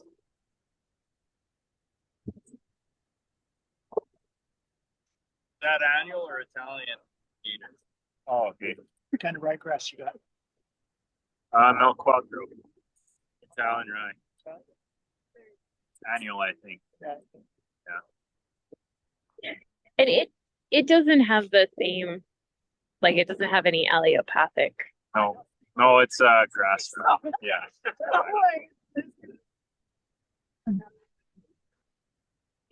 It might be a little bit. Obviously, negative. it's not. It's such a low rate too. Yeah. I think I would almost bump this rate up because I would like to see more in this April, because it's a really good cool season plan. So you would get, if you take this the middle of August and then have rye growing back for a month. Yeah. That's a good grazing. And it always stays vegetative, Yeah, so it's exactly. always allocating carbon below ground. Whereas Rye is a tricky one too, because it can mess up your plant. I had one at 2021 when we seeded it, nothing came up of the ryegrass. Then the year after we went in, and I thought I had it figured out. I didn't pre-burn anything, and I just seeded right into it, and that rye went to seed. Holy shit, that was heavy.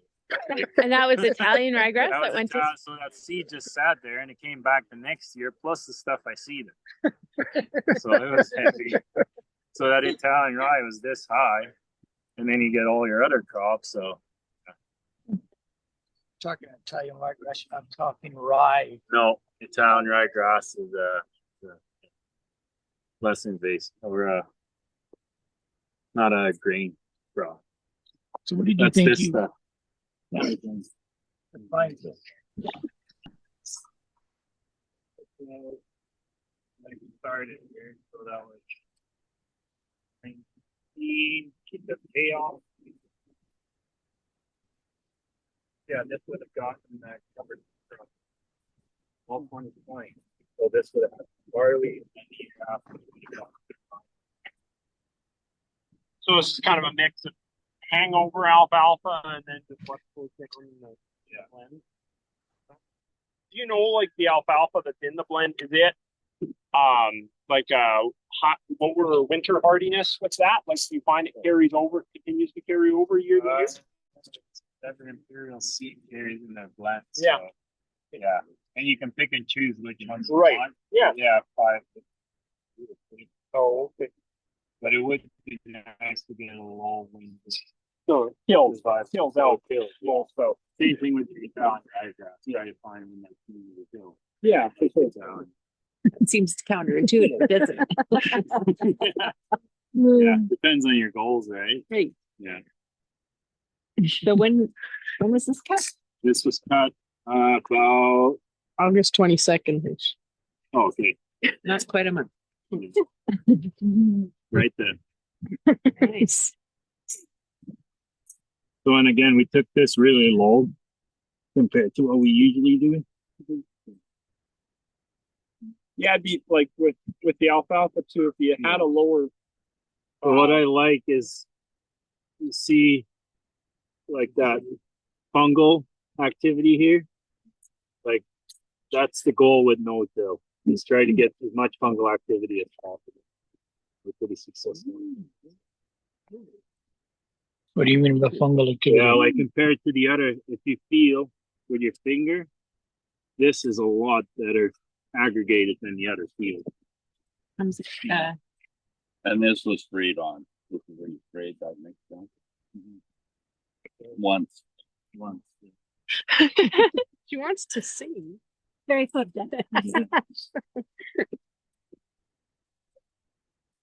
You look at this root here.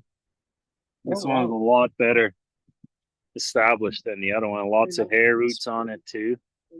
Go down. So pretty much, yeah, compared to all the other stuff. this used to be an old hayfield too. Yes. You should go to the same fields. Yeah. Not the same field. This was actually a younger stand than that field. Andrea, that mycelium. I'm just very excited.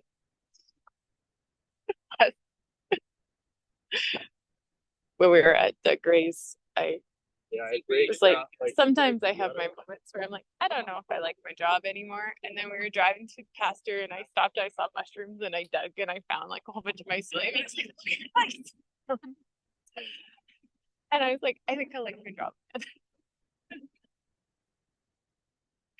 Like there's a lot of paperwork to being able to dig up mycelium, but when you can dig up mycelium, the world is good. Yeah.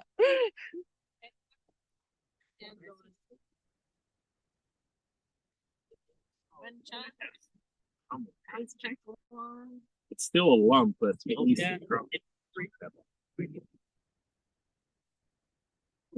The moisture.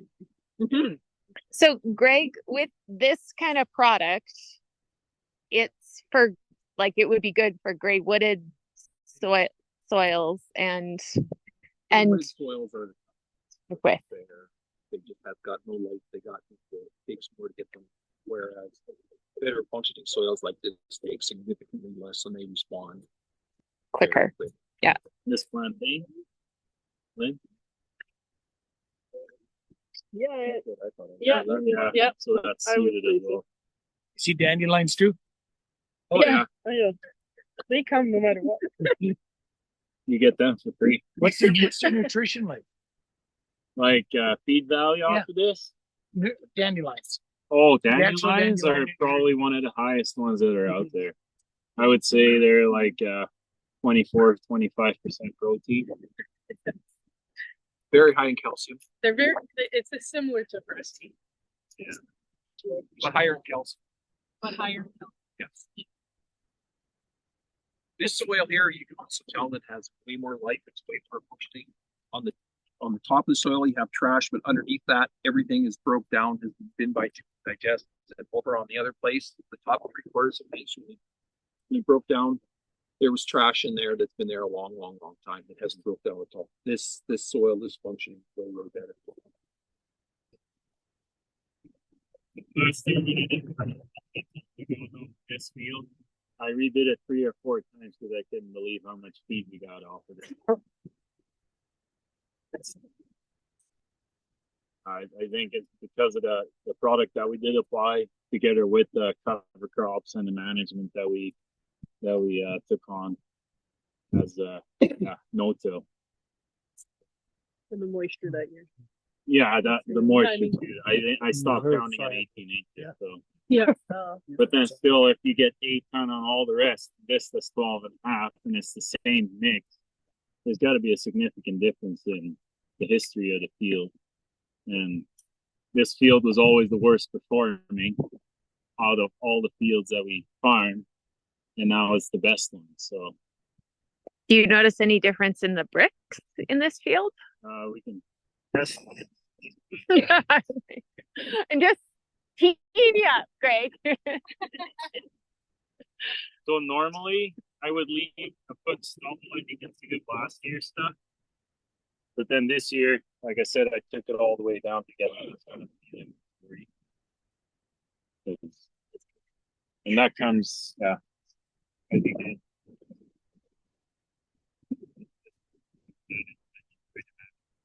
important and not just one thing. So there's no weed control. Roundup.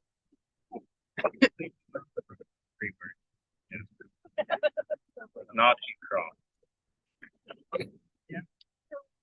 So I would like to try to figure out a cropping rotation, like try to do a biannual seed, put like, so pre-burn, seed biannual, take the crop off in the fall, take the crop in the spring when it flowers or when it heads, like the triticale and sweet clover. They don't come back. Seed and mill it, silage that off, and then go into the next year and then do another pre-burn. So I get a break of at least a year and a half of those springs, 2 years. Try to stretch it. And if we would incorporate a perennial into that, you can stretch that 5, 6, 7 years, which is going to help your soil health even more. That's just a little learning. This was alfalfa 2019.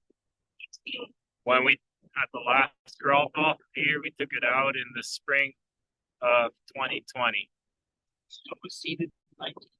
No, it was, so this was probably in the mix. So some of the mixes have some alfalfa in it, like biannual has an alfalfa in it. So that one. Very good. Yeah. Probably because the biannual has quite a bit of alfalfa.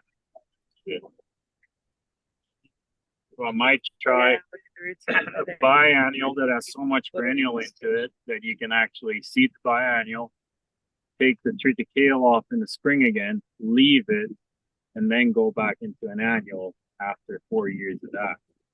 So we're still, as soon as we can start grazing, we have a lot more options. Then we can actually get out. Long-term plan is to get some dry matter intake of milk cow ration out of the field. But There's where the alfalfa was. that's still a Right plan. in there.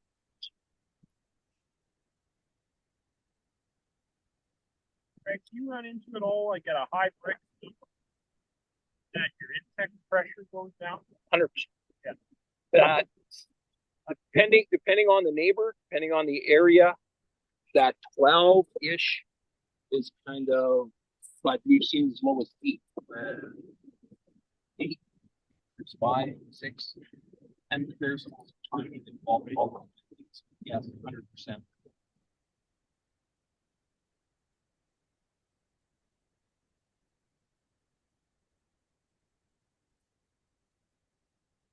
Want to hear about alfalfa? Yeah.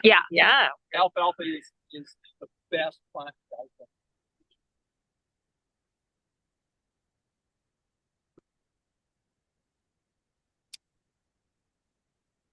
So on alfalfa, we talk about winter kill all the time, depending on what area. In this area, we're 5 to 6. You go further south and east, they have less. And what happens is alfalfa is a very, very high calcium phosphate phosphorus feeder. And when you run out of the calcium around the plant, it's just like humans, it takes out of your teeth, it takes out of the root. So your root starts breaking down, and your crown then, the disease will start on top and come down your root. So this alfalfa is very healthy. This root on top, there's no disease at all. Nothing is penetrating, nothing is coming down. Usually in stands, you'll see it within 3 years that you'll see on the top of this crown that this dark matter will come down. This, on the top of this crown, is in excellent shape. It's a light brown. There's no disease penetration. You dig into the root. It's showing a little bit. Ideally, that this here would be like a marble countertop. When you cut it, it's got a little bit of a spaghetti feel to it. But like you look there, that's very hard. That's very good. This root, this alfalfa is very healthy, and it will last a significantly long time unless you do something to eradicate. But I have no problem with it being here because as we come into grazing, like the plan is to graze this probably in 3 weeks with our young stocking dry cows. So I can stay here, no problem whatsoever. So but that's why alfalfa stands don't last. Like some people say they don't last over 5 or 6 years, and others. Yeah, well, what happens is this root. You guys don't have one that's damaged. Well, we can actually go to our grazing young stocking from the alfalfa, small alfalfa stand. You'll find that the crown here gets this rot that goes down all the way down, and you'll have maybe a quarter of this root that's functioning. So during this time of year, the plant can't take enough sugars and to store in the root or the nutrients. So in the spring, it has to last the winter. Of course, it's living. It still uses some of that sugar during the winter. But in the spring, it doesn't have enough sugars left in the root to push new growth to get photosynthesis going. So we call that winter kill. But really what it is, it's a nutrient deficiency. What else you'll see with alfalfa? The alfalfa stands in the second or third year, they'll be clean, and all of a sudden you got dandelions. Dandelions are coming in because they are a calcium scavenger, and this is a high calcium user. So your alfalfa depletes the available calcium that you have, creates an environment that your dandelions can establish, and they go down and bring calcium back up on top. The guys that farm alfalfa, that's their cycle. They get too many dandelions, they take it out, let it rest for 2 or 3 years, then put alfalfa back in so that then they have enough available calcium to get 2 or 3 years. And that's just the way the cycle goes. But it is also affected by the amount of ground damage. When you have the calcium levels and the cell structure is there, you get flexibility, you'll get some damage, but it'll heal. Just like humans. When your health is good, you'll get a cold or whatever else, you'll heal and you'll seal it off. We've seen where about supplying calcium, you have a root that's severely rotted, that you apply calcium to it, what it'll do is it'll grow, it's a block. It'll encapsulate the rot in a block so that the root can't spread, or the rot can't spread, and then it will squeeze back in, it'll squeeze the rot out, it will heal itself, the calcium back into the plant. Pardon me? With sprayer. That's how we do it. But yeah, it has to be available calcium. That's the biggest issue. So what is the crucial time in cutting alfalfa in the fall for trying to get the head? No, not really. It's not really that. It's more to do with the crown. What your crown looks like. What matter when you cut your alfalfa in the fall? Yeah, it does. It needs to grow back. You need to get, depending on the health, 6 inches. It needs to photosynthesize, and the healthier the root, the more sugars and the quicker it can store it. It is a little bit like you were mentioning there too. Like as of right now, like if you put putting carbohydrates down into the root, that store that. So if you cut it, plate, it'll translocate that out of the root and start regrowing again, and then you don't have that reserve going in. And then that's kind of on that other side. For curiosity, you took third crop alfalfa. You noticed any difference? That was last year. It still comes back to health of your soil. If you have the available calcium, phosphorus, and the bricks in your alfalfa are 10 plus, 12 plus, this will stay green easily into November because it takes a tremendous amount of frost to kill this. It'll photosynthesize and store sugars. So this field last year, the regrowth was about this tall, and there was bees on the flowers November 10th. Like, yeah. And when did you have your so-called killing frost? Oh, that's a good question. Probably a month before that.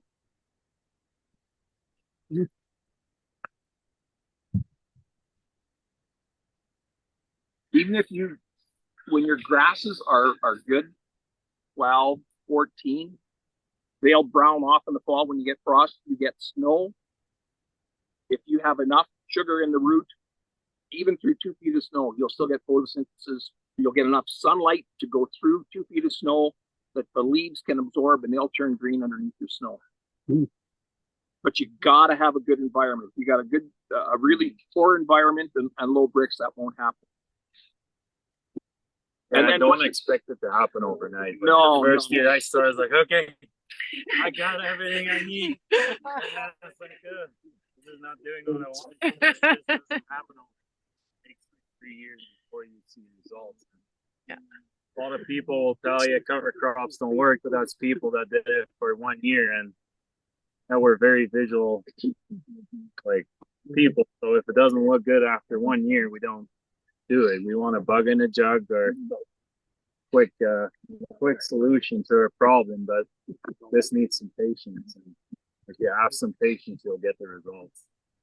It's a lot better than it did on our field day a couple of years ago. You know, a lot of weed pressure. Yeah, exactly. Yeah. Yeah, it was pretty bad then. You stuck it out. Yeah, exactly.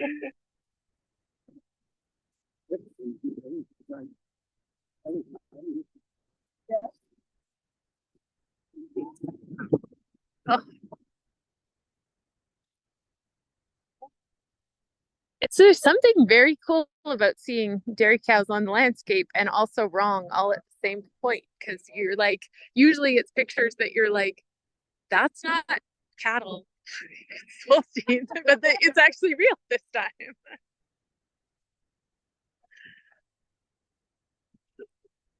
I just waited it, and if the cows are out, it's not working.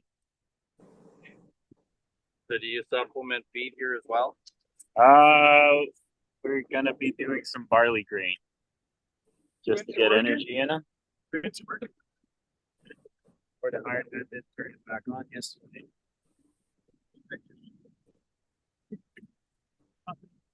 Oh, they probably just turn it on. Yeah. Either void is superhuman or it's not hot. No. Or they're Probably. just used to it. Oh, it's not on. It's amazing how they all respect it. Oh yeah. Yeah, once they learn, It's a mental barrier. yeah, For a while. Oh yeah. right. Once they find out. If they oops, oh hey, it's off. Yeah, they might have even heard you, and it might be the jig might be up.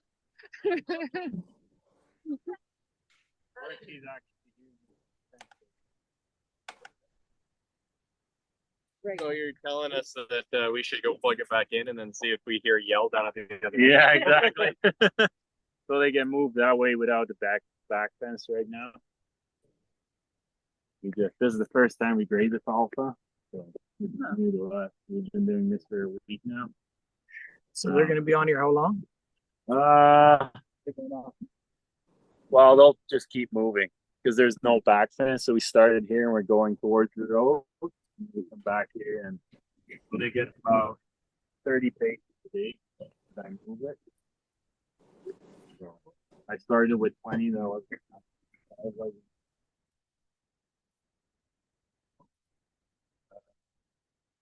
Not when it's in full flower.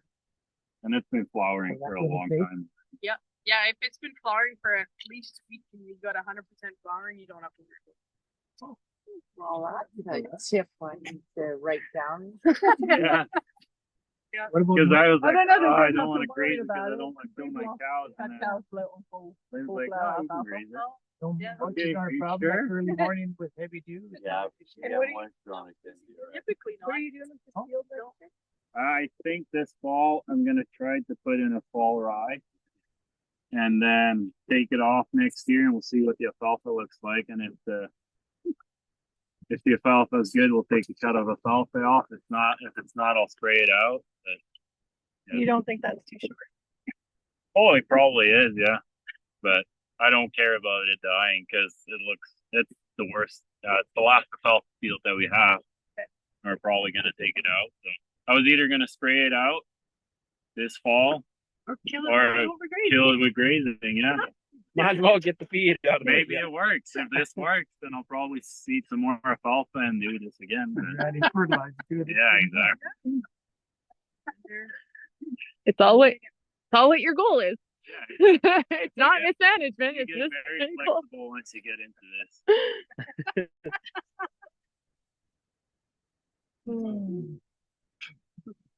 So yeah, so do we want to look, can we find a bad, or did we find a bad alfalfa plant? It Might take a while. You basically just said it. And.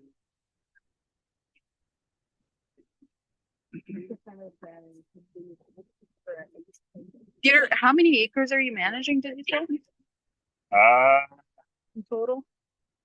Like with the grazing, about 500. Yep. And then we were 640 until early, and then we bought another quarter, so next year we'll be 660.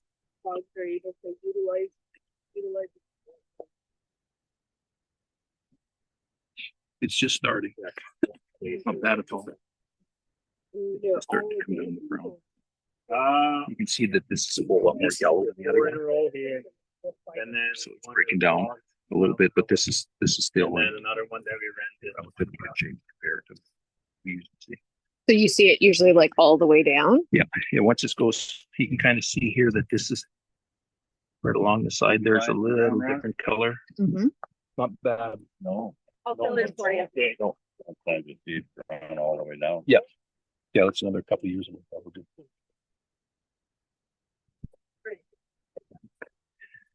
You're not seeing really Well, it's a little bit bad. Little bit. It's the beginning. It's like the beginning, like when they tell you to fill your cavity. Yeah, in but teeth. still, It's not root canal. You're just cavity. Or your She's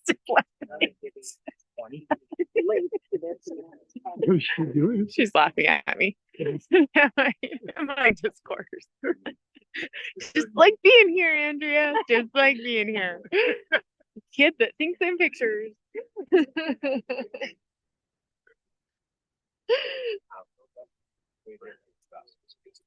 Because the plant has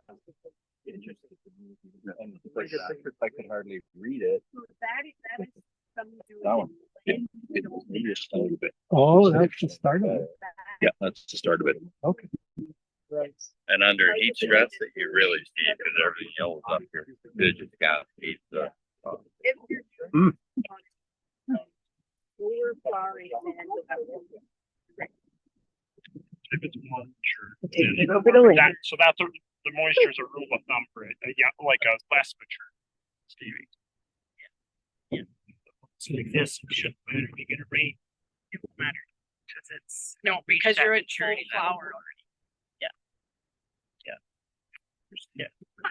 Well, that's So that doesn't. might work. That doesn't work for that. If you're earlier in the season, Yeah. you know, and lots of moisture came, well, it's not full flower, so don't just go put them back on there. Yeah, for sure. Right? Yeah.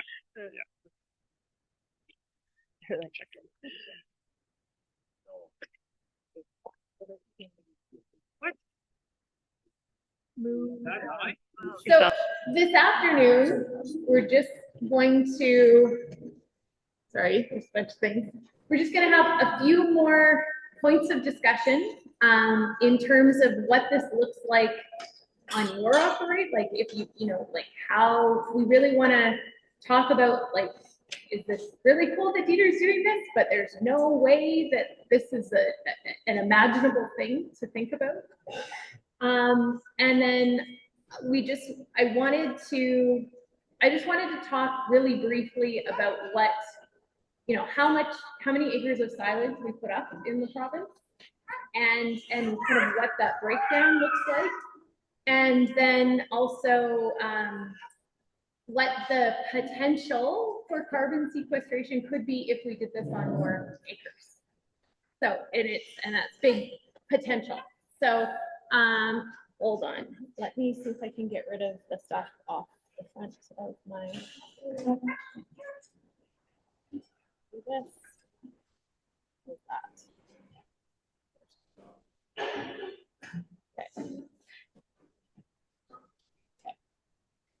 Okay. So, this is the 2020, this is from Alberta Agriculture and Irrigation, and it is showing that. I can't hear you. Is it just me? Oh, you can't hear me? Okay. Hold on, Grant.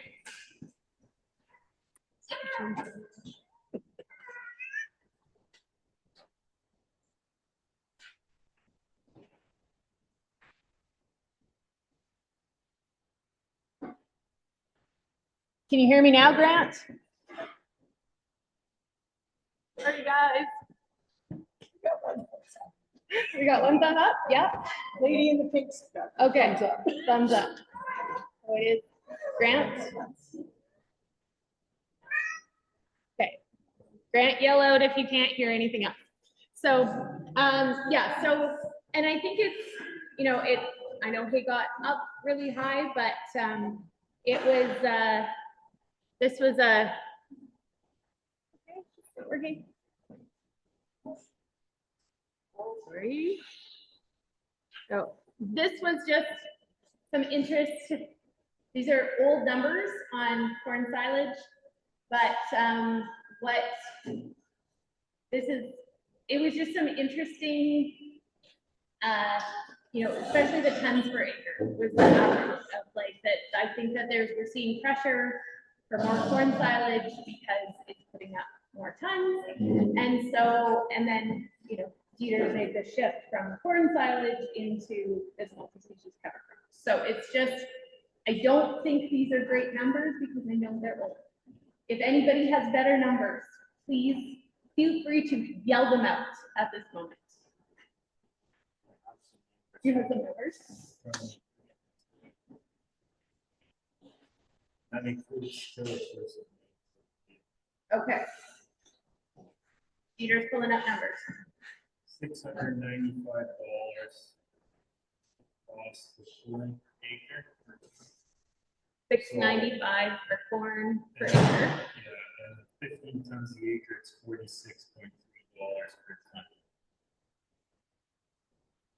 And barley silage conventional is $4 an acre. Like tillage prep, seed, chemical, fertilizer, harvest, all included. And they say barley can do 11 acre at some farms, it looks like. That would bring it down to $37. Okay, so those numbers aren't terrible. No, they're like in the dynamic. So, okay, so, and then that's interestingly, the silage and green seed report doesn't include fodder corn, which I thought was a very interesting piece of, so those are your total seed of acres in all of the different green seed, and except for fodder corn. So it's a sizable amount of land that is in production. And then, so the coefficient that is out of Ontario, I hate coefficients, the numbers that they say, oh, if you do this, it's going to sequester this much carbon per year, because it depends. But that's how the government still likes to think about stuff. So for this kind of multi-species cover crop, it's looking like it could sequester 1.64 tons of CO2 equivalent.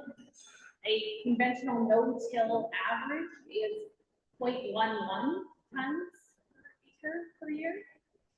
And so you've got that 1.53 tons difference. So if we took the corn, we'd have 260,000 tons more CO2 that would be sequestered.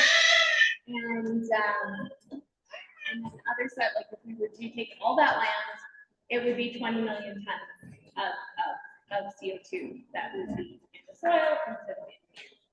And so if, I guess, the reason that we're talking about it is because it's just like from a climate, from what this program is trying to move forward with these best management practices, that's a big number. And so, but I know that what we're going to do this afternoon is bring up Peter and Lynn and Andrea and her nutritionists are also online, and so we're going to have them up on the screen, and we're just going to have a conversation about like everybody to throw out the what ifs. And we've covered a lot of that this afternoon or this morning. Like there was a lot, you know, like what is the seeding rate? How many practices? How of all these things? Because financially, it seems like it could be a cost-effective option. From a nutrition perspective, it seems like it's a more creative but manageable dynamic. So it's the question of, you know, how easy is this to scale it? What are the issues? What are your key learnings that you wish you knew when you started this? And so that's really what we're going to talk about. And it's really just an opportunity for everybody to say all the reasons they think this couldn't work, and maybe then we can talk about it. You know, if we can talk through those things. So if Lynn and Dieter want to come on, that would be awesome. Oh, and the one more slide I will share super quickly.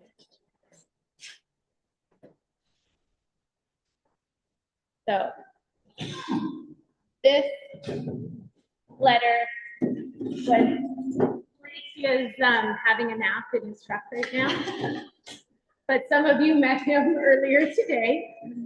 So this is a letter he wrote in 1988 to the people that were growing silage for him in the feedlot. And he said he was going to pay growers a 5-ton premium for anyone who uses manure, underseeds corn with clover, or some other crop we agree on, and uses no weed chemical. This would return $20 per acre more on a 4-ton crop and $25 per acre on a 5-ton crop. Secondly, if the manure was purchased from Shipwheel, payment would be deducted from your corn silage check, effectively financing your fall fertilizer requirements until fall corn silage only. Think about it and give me a call. And he had nobody take him up on this in 1988, but I think he has continued to make this offer, and he's still getting nobody to take him up on it. And it just like when I, you know, like to me, it's like, do they just need to come here and talk to you about it? Or what are the things that, why is this? Because Food Water Wellness just did a big report on barriers to adoption of best management practices. And one of the biggest things with the multi-species crop was, what do you do with it afterwards? You know, you're still having all these inputs, but there's no market for it. But if it is possible to put it in a silage pit and feed it, and you know, there's in Canada, this is the stat from yesterday, I was at the Roundtable for Sustainable Beef, 9% of our cropland is used to grow food for cattle. That's beef cattle, not just dairy cattle. Or not dairy cattle, only beef cattle. And so like that's a lot of acres. And so if this makes this much sense, why are we not doing it? What are the things? Is it just lack of knowledge? Is it attitude? Is it all those things? So that's what we're gonna leave it off at that. I just have to get. I've even offered all my solid manure to the neighbor that farms the quarter across the road in exchange for his canola straw. And it took me a week of trying to convince him to get him to take 600 bales worth of straw plus manure or 100 bales of canola straw. Because he was very convinced that for like granular fertilizer was a lot better than solid manure. And he got it for free. And I had to bale it myself. And he didn't want it at first. He took it once and he didn't do it after. He said it wasn't worth it. So,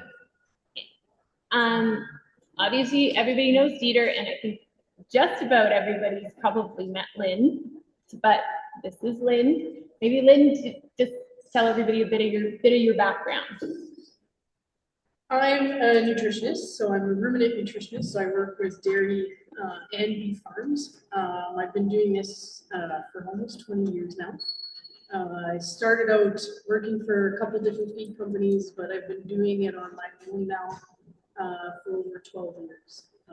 I now work under the umbrella of Dairy Smart and Beef Smart, where we're a group of nutritionists that work together and are able to lean on each other for brainstorming ideas. And yeah, we're private consultants that work from BC to Quebec. Got ruminant nutritionists all over Canada. I've been working with Dieter for a year and a half now, and we started this process when a little bit after we started doing oil crops. So I've been working with producers that have established a polycrop rotation of some sort for the last 12 years since I've been doing it on my own. So it's been a learn by doing process for sure.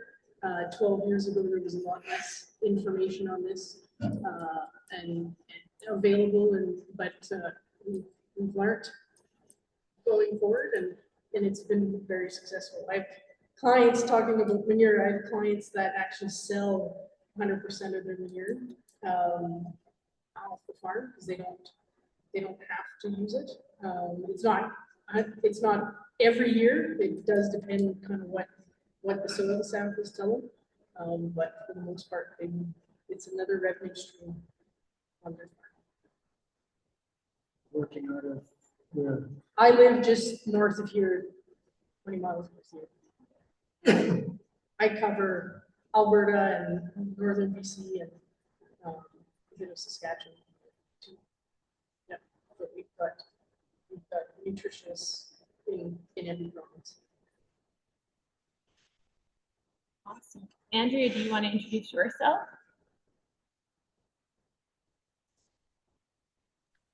Didn't know I was actually talking, Kim. Yes, you are. You are. Blake's now. That's not fair. There's a ship world. There needs to be a ship world representative. Yeah, my name's Andrea Strovisawa. I am the fourth generation at Shipwheel Cattle Feeders. And yeah, I own a feedlot. We feed 5,000 head, custom feed, and then some of our own as well. And I run between 500 and 700 yearlings. This year it would have been 700 on grass. And yeah, we have a multitude of other different enterprises. We make 15,000 tons of compost every year, and I make worm castings and fungal compost, and we have a little farm store and all kinds of things, but that's the main focus. And yeah, this was just very interesting to me because while I realized that it can work in beef, I'm not smart enough to know if it'll work in, or that it'll work in dairy. I'm not smart enough to really do the math and figure out if it would work in beef, and would it work in our context in Tabor under irrigation with kind of different, different management, a little bit, but different management down here. We would never try that on dry land down here. Let's just say that. And do you want to introduce your nutritionist? And then let her. And my nutritionist is, sorry, Jenna Lee, I didn't know you were going to speak either. My nutritionist is Jenna Lee. She's from Trow Nutrition, and I'll let you do the rest, Jenna Lee. Sure. My name is Jenna Lee Peters. I work for Trow Nutrition. Had the pleasure to work with Andrea since the beginning of the year. So I'm excited to go on my first fall run with her. I am based I live in High River, so I service most of southern Alberta, and as Andrea just mentioned, lots of irrigation and let's call them more traditional or conventional feedlots, but also typically this 10,000 head and under. So yeah, I guess I'm just coming up on my 2-year anniversary as a nutritionist. So I'm still learning lots all the time too. And really excited to understand a little bit more what's working in Northern Alberta. So thank you for the invite. Grant, do you want to introduce yourself because you're also on screen, just because so everybody knows who you are? I know you're like, I really didn't think I was going to have to listen. Oh, no, I'm just listening, tagging along. Love to have been here, but circumstances did not permit. So excited to see what Dieter and everyone's coming up with, because I have great respect for Greg and Dieter and all that Kimberly's accomplishing with his team. Awesome. Blake, do you want to? Or you just want to say? Do you want to come up here or not? Okay, then you don't have to. I already put Andrea on the spot, so we've got one contributor. So, how many people run? Like, how many people here today you came because you're just interested in learning more about cover crops? How many people run a feedlot? Sort of. Okay. So it really is. You guys were interested in how you do the cover crops and how you make it all happening. If you were going to do cover crops, would you put it into would you make silage with it? We moved from silage to bale silage just because of the manpower issues. 2 of us. Okay. How about everybody else? Bale silage. Okay. So that's really, it's helpful. So, Andrea, in terms of when you were talking about if you don't know how this could work, could you also tell a bit more about how much silage and what silage you use in the feedlot on an annual basis or on a? Yeah, so the past few years I required a lot more silage than quote unquote a normal year because I've been backgrounding a lot of cattle and just have had an increased capacity. So we typically will need about between 10 and 12,000 ton of silage. I really like to feed corn silage. I find I can start calves really well on corn silage. It's really palatable. They like it. They seem to do really well on it. I also, to get us through the season, I sometimes have to take in a couple fields of barley in July just to get us until corn silage comes in. I don't like barley silage as much as I like corn silage. Doesn't pack as nice. It's and it's not as easy to feed, and my calves don't like it as much. We take in a lot of freshly weaned calves, sometimes as low as like 300 pounds. And so getting them up and on feed and on something they like is very important. Yeah.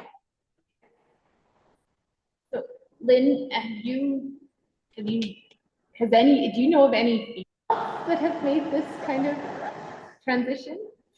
I they're smaller feedlots. They're not 100,000 head. And they've done baby steps towards it. So it might just be having a cover crop. So when you take the barley silage off, they'll have Italian dry underneath, so it can grow, and then they'll graze that for cows or young calves that they're just receiving. So it's baby steps for sure. But they, 2 to 3 species on field, nothing of 8 more, not in that aspect.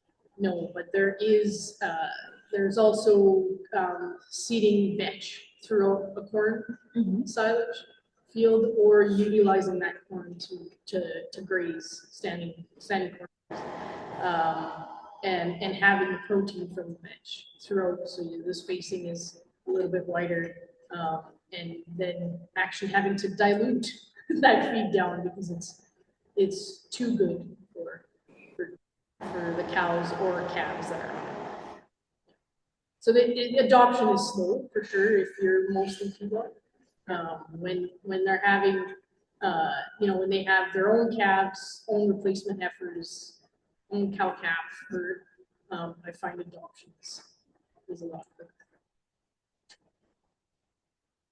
Dieter, the other point that Andrea was asking, like about she likes how corn packs better, because I'm guessing you pack corn silage too. We had it in bags. Okay. It does bag better than barley silage. That's what. Yeah. How does the multi-species? It packs really well. It packs yeah. That's what the custom guys say too. It packs. It's not as barley silage can almost be slimy that they're sliding on the pile, whereas the cover crops used to be fairly stable to pack. I think because there's quite a bit of fiber in there. Sunflower has quite a bit of fiber, and then this year we used the spring triticale, so that adds quite a bit of fiber too, so that'll help. And Andrea, like I know you've been taught, obviously Blake has been wanting somebody to do something, maybe not quite this much diversity as what we've had, as what Dieter's done, but we've been asking for it since 1988. What do you feel is the biggest barrier to the people that grow silage for you guys?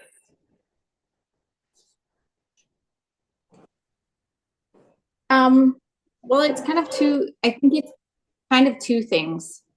Like one is we know corn silage, we know we can get the tonnage. He knows that like he can make money and he can grow corn well. But the other part of that is when you're going into an unknown and you have 5,000 head that require feed for the entire winter, it's kind of a scary thing to just, no, I'm not going to plant corn this year. I'm just going to do this when you have limited acres. And I think we would need a lot more acres to get the amount of silage that I would need to get us through the whole year. What's the average? If that makes sense. Did you hear that? I didn't. I have a hard time hearing the question. Sorry. What was that? The average tonnage of your corn growers? It depends on the year, but usually it's been about 8 dry ton to the acre, close to. Sometimes last year was over. That's 20. So a dry ton? At 35 dry ton, so at 35% dry matter. At 35. Oh. 8? Is that, it's on dry land or is that irrigation? No, all irrigation.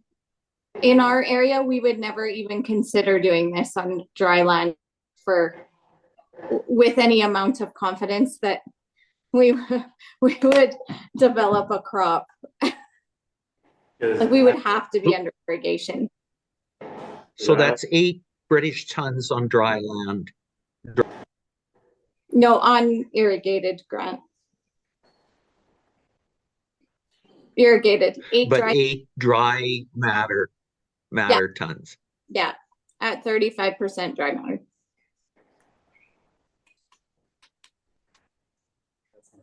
So, Too crazy, actually. this might be a conversation for Andrea, and I just you and I to have a conversation, but for everybody to learn.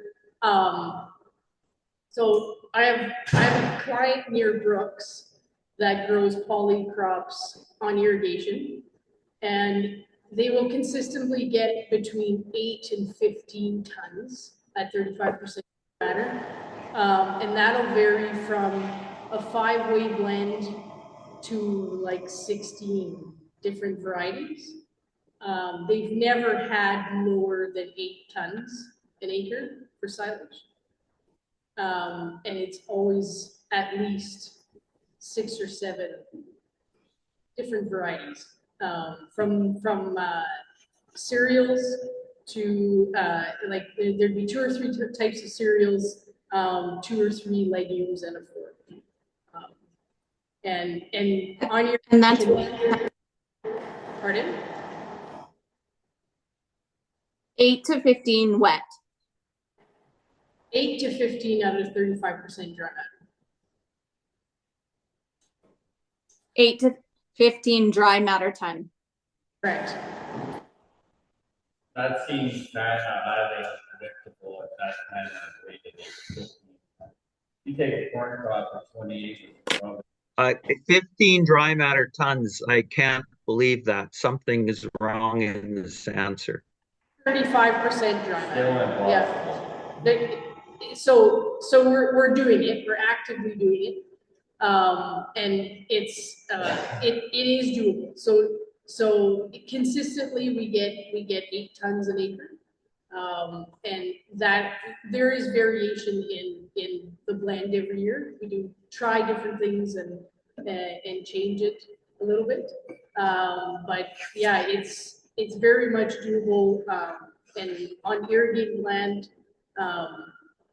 There's great success on these polycrops in having a consistent crop every year.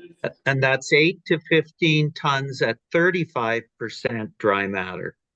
We took off. Not full dry matter. There's no way We took off 12.5 ton an acre at 34% dry matter from that one field last year. That's 42, guys. That's 42 tons wet. I know. This is why I don't go to a lot of dairy meetings that want me to speak about this, because you get these reactions. Yeah. That 42 tons wet is a throw-in that doesn't add up. So what you're saying is 18 to 15 tons at 35% dry matter. So of course that would be something in the range of about 3 to 7 tons of dry matter, full dry matter. Yeah. Right. Yeah. Yeah, 5.25 tons dry matter, and around 3 tons dry matter per acre. But your 8 to 15 is at 35% dry matter. Yeah, like there's a dairy guy I was in contact with when I started this. I still am in contact with, and he's been doing these cover crops for 10 years now consistently, I guess. And they're like Prince Albert, yeah, Saskatchewan, and he consistently gets 12 to 14.5, 15 ton the acre on standard, like land, not dry land. But so in a dry year, when was that? 2 years ago, they had a little bit of a dry spell there. I believe we had 2 tents and we had 8 ton the acre. 2 tents of moisture. Yeah, I knew you were saying the right things. It's just the wrong things were being said in between. So that makes sense. Yeah. In that situation in Brooks, what is the cost per acre of, like, Dieter obviously knows his number, but what are they doing for fertility in that context? Yeah, so it does vary, and I won't have all their all their numbers at the tip of my tongue, but I can definitely get those for anybody. The first year that they started doing polycrops, they definitely did not eliminate 100% of any synthetic fertilizers. It made them too nervous, right? And so they kind of did it slowly. There was a 5-way blend and one that was 13 or 14 different species.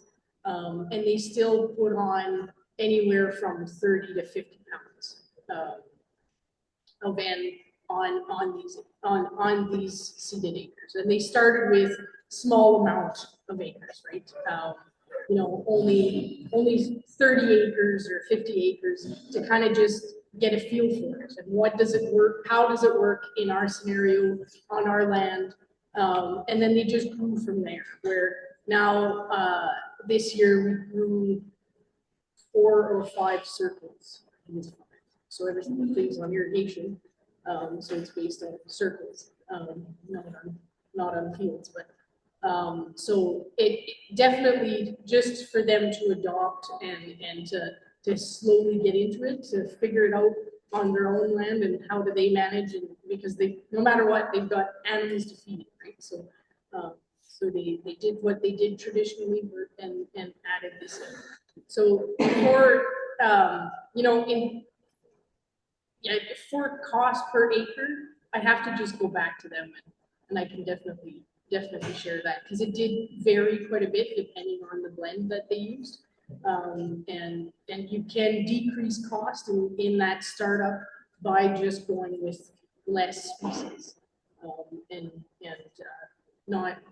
Or different seed varieties like a Japanese millet or a frozen millet or whatever. You got a different bulber out, you can reduce a lot of costs. Like when I make my blends, I try to stay under $25 an acre for that milk cow ration blend, but I could easily get a $50 an acre milk cow ration.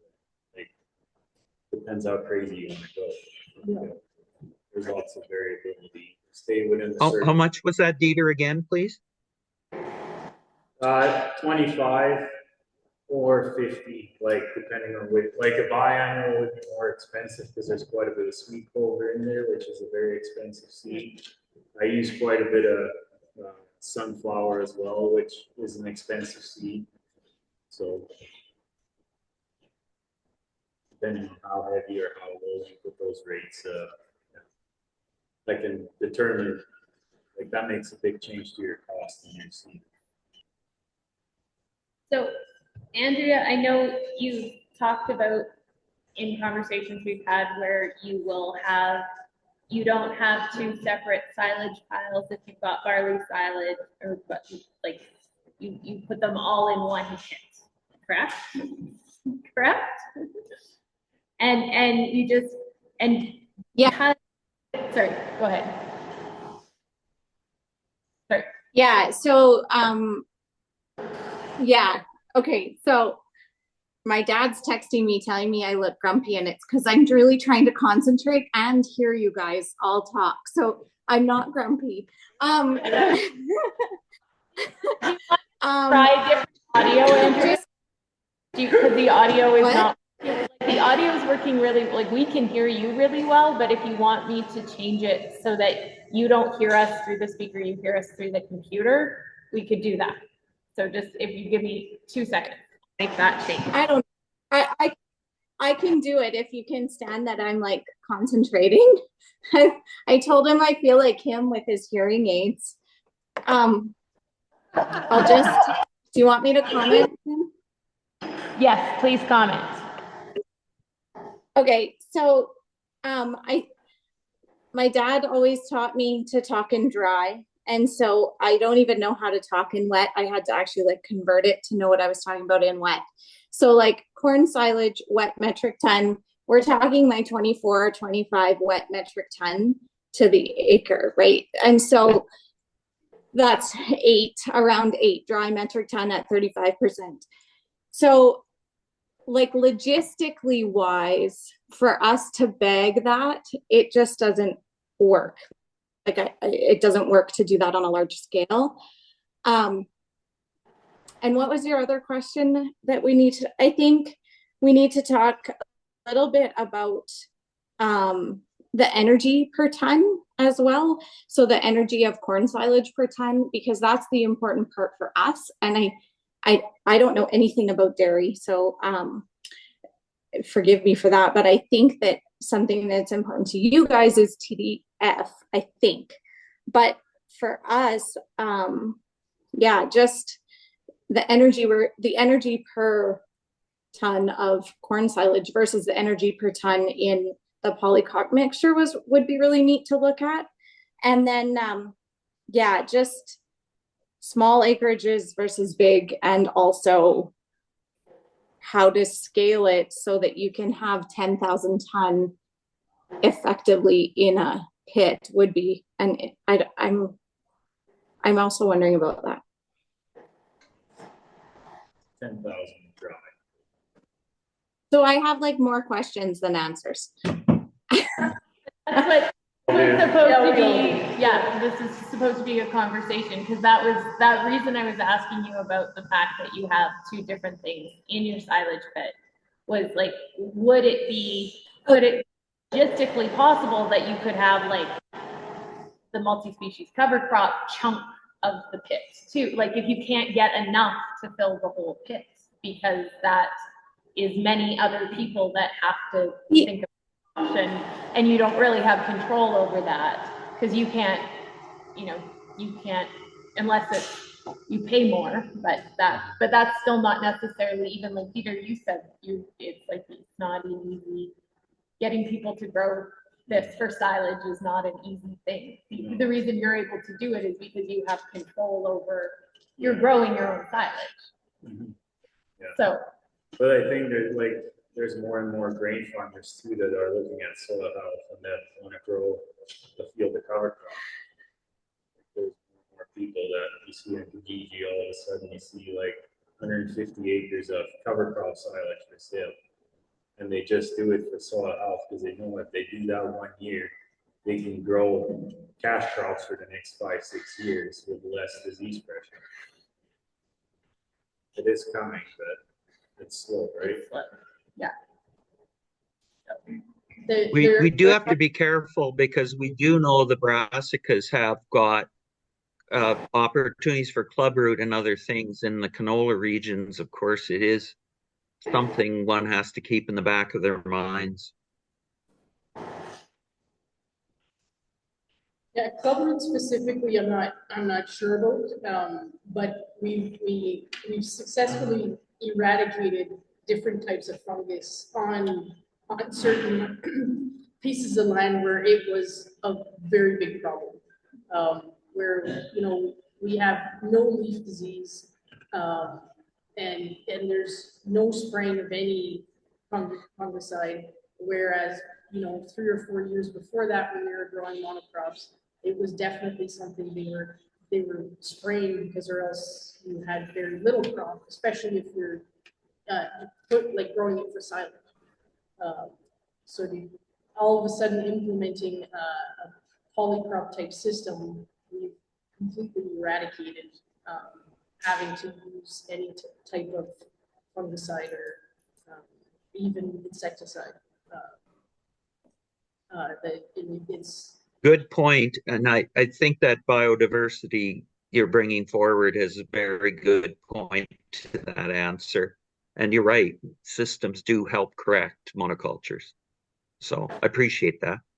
There's definitely things that come up while doing it that you could have never guessed, or it wasn't even the priority to focus on.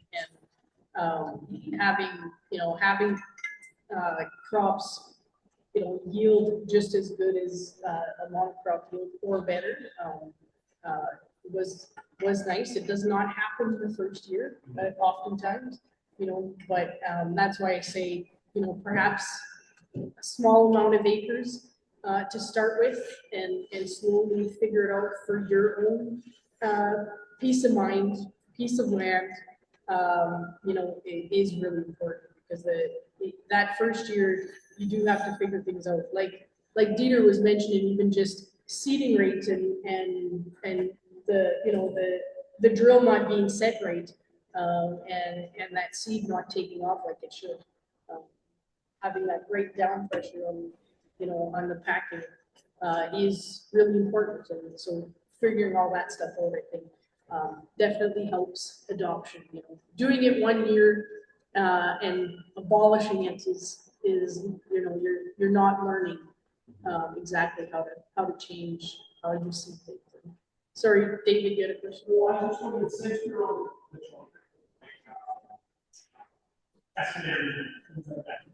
What was that? Sorry. customers down south on kosher patches. Like if life savings is sensitive, does having all cultures replace like it's feeding lots of kosher, or the finding like if you've heard anything to the great finding on that. Because I know that's a say growing corn salad, that's a growing concern. So the question is just looking at different weed pressure, so specifically kochia, and whether or not we're able to change that through implementing polycrops. Disease pressure, and Dieter can speak to this too, disease pressure changes from year to year, and it does depend on moisture in the spring. So the sooner you can get, you know, canopy cover, obviously that goes for any crop you're seeding, right? You know, weed pressure is diminished for sure. So specifically on kochia, it's definitely not a problem anymore where it was where they're seeding corn year after year, or corn, barley, wheat rotation. We're not seeing kochia or stinkweed or pigweed as being an issue. Definitely in those first couple of years, you can still see that you know, that problem with having overgrowth in certain areas, right? But it seems to figure itself out, for sure. The disease pressure, or not disease, but the weed pressure just completely changes from year to year. I find it depending on if it's a cool spring or warm spring or wet spring or dry spring. And then, you know, on irrigation, it is a little bit different, but we can't control the heat units, right? We can't control how cool the spring is. And that can really change what comes up from year to year.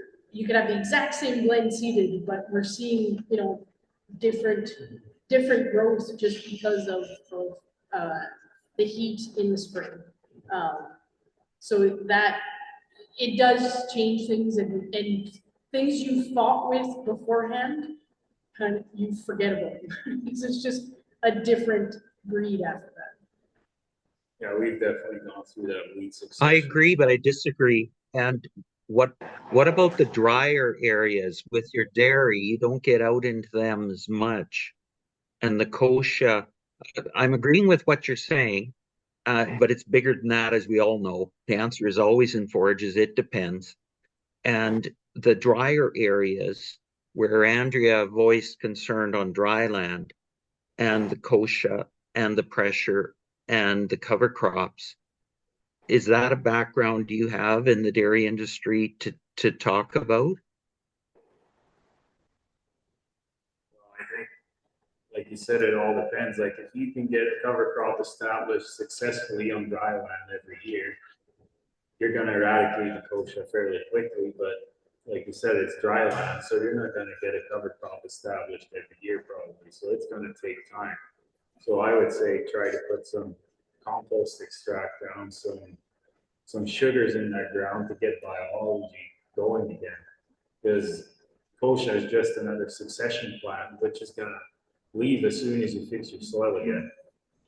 Like as soon as you can get your biology up and going, your glyphosate is going to get more effective again. Because they did research on this on totally sterile soil, put a plant in it, or very biological active soil, put the same plant in it, treat it with the same amount of Roundup, and the plant that's in the sterile soil will not die. because there is no functioning of the biology whatsoever to get that Roundup properly absorbed into the plant. Is that you speaking, Dieter, or is it Greg, or who? Sorry, I didn't even hear. That's me. Dieter? Sorry. Okay. No, yeah, I liked what you were saying this morning. It all made perfect sense. I wasn't here till later, but no, I have great respect for what you're saying because I know you do your homework. Okay. And the kochia, as I get out towards Oyen and Hannah and other things, that's where I guess I wonder with excitement some of the opportunities of cover crops, and yet I want to be realistic. And I like this morning your 3-year comment because as one farmer said, from a drier area, if you haven't tried something 3 times, you haven't tried it.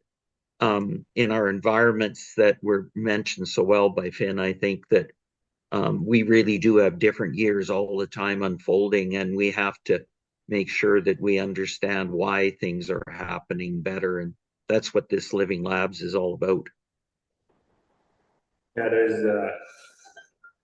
Derek Axton in Saskatchewan. He's in the Pleasant Triangle, I guess. And who's the other guy? Cody. They both do a lot of work with worm castings and Straza. Cody Straza, yeah. They both do a lot of work with worm castings and whatnot, and with Johnson Sioux and all that biological stuff, and they've seen major improvements on their dry lands in weed pressure and soil moisture capturing ability and holding on to that moisture for a longer time. Yeah, and getting better crops. And all of you were speakers at the Western Canadian Conference of Soil Health and Grazing, and looking forward to learning some more there as do the plug for it.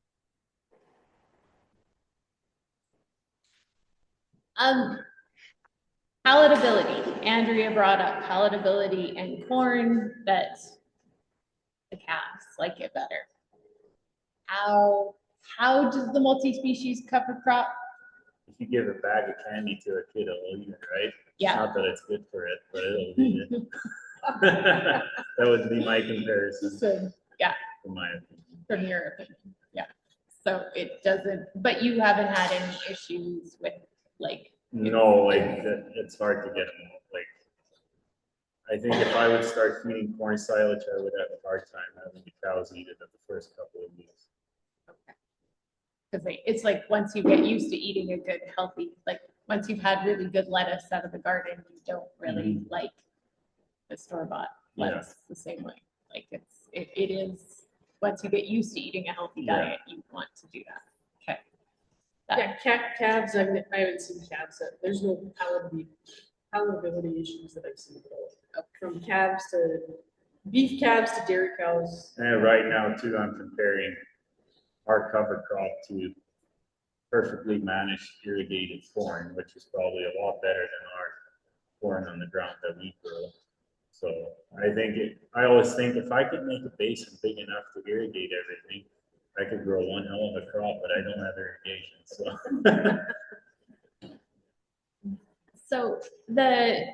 Well, your dairy results every day. Yeah, exactly. Just dairy results every day are crucial to us learning. Yeah, and on the forage analysis side of things, like Andrea was asking, it doesn't look really amazing on paper, but it's crazy once you start feeding it, like how you have to adjust your ration to make up for the analysis that wasn't there, kind of thing. There's some nutritionists out of the state that does a lot of work with unique forages, and his point is always how many tons of digestible dry matter do you get off of your field? Because if you compare it to alfalfa, it might be the same tons, but the digestible tons in acre are way more. Like your NBF, which is the fibers that digest in the first 30 hours, is so important. And if you can get that over 40%, you're rocking. Like you can get up to 70% of the NDF with polycrops. I'm not sure what corn would be, but it's definitely up there. If you would take the starch out of corn silage, I don't know where digestibility would be. Yeah, we definitely test polycrop differently. Like we ask for different tests, and definitely not all programs that balance rations will assess all the crops accurately. It's we talk about looking at 12 different nutrients to know how his cows are, right? If there's, and that's how we know what to supplement his cows with, is based on what's missing in the big picture. How can we increase, this part of the carbohydrate versus that, and see the cows take off and know. So same thing on the beef side. The energy doesn't come just from starch; it comes from very digestible fiber, and there's very similar, similarities in balancing on the dairy side versus balancing on the beef side when we're talking about polycrops. It's a very different mixed bag. We can't just, our goal is to not feed a whole bunch of starch on this farm, right? So how do we do that? Well, we need energy in a different form. It's sugars that we talked about this morning, and getting the bricks higher, that plays a big role in the sugars that are available in that plant, and then available to the bugs in the rumen for that cow to digest and have readily available energy to make milk or meat, right? So it is a different. And you're talking different sugars. Would you share the 12 traits with Andrea? Because I think that would be really helpful in her understanding how it all comes together too. Because as you know, we don't know. So yeah, we look at. Would you share the 12 traits? We look at proteins, the soluble portion of the protein, and how that's digested. We look at the levels of sugar, the level of ADF, NDF, and lignin, and their ratios, the ratios against each other. Plus, we add in the NDF digestibility at 30 hours to make sure that that is an absolute minimum, or else we know that they're not getting the right amount of energy out of the fiber. We look at the fat component, because we have, with the different species, we can actually almost double the amount of ether extract in a sample versus a corn silage or a barley silage. And then we look at the mineral content and its availability and the ratios they are to each other. That's really important too. And with the levels of sugar, you're talking different types of sugar: sucrose, glucose, fructose, etc. No, so to get, we like, there has been research done on looking at the different types of sugar in plants. We don't have that readily available in a quick test that we get, but we can extrapolate quite a bit from water soluble sugars and have a really good idea of what's happening. Water soluble carbohydrates. Yeah, okay.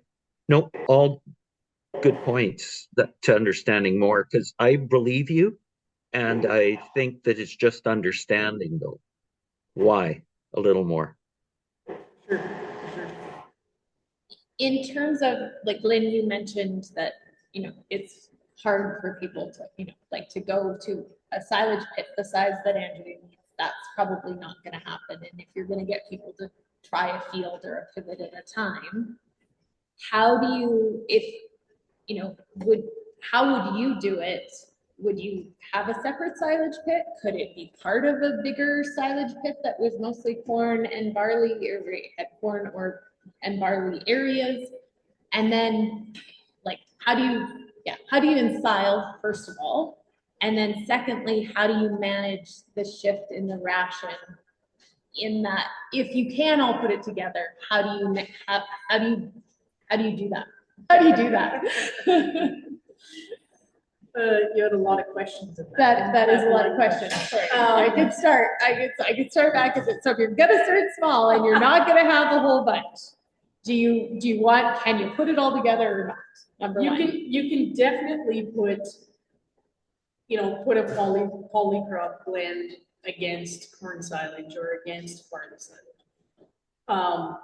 The important part always comes back to the basics of making silage, right? So what is the moisture of the plant when it's cut, and how long is it wilted for, and how quickly can you get it covered, right? So no matter what, you can mix different blends, different crops, yes, but, right? There's so many buts to all of your questions. Yes, okay. It's never straightforward. It depends is the character. Yeah, it depends is the crappiest answer, I know, but it's to have that cut, just like any silage, have it cut at the right moisture and cover it, pack it to the right density and really cover it as soon as you can. That's what's important. The fact that mixing it with other types of silage, you risk having, more oxygen on the edges. You risk, because barley silage might be done, 3 weeks before this blend. So that would be the main issues. But the actual packing it together, that could be fine, right? It just depends on how you do it. Yeah. And then the second part is, how do you actually manage balancing that ration?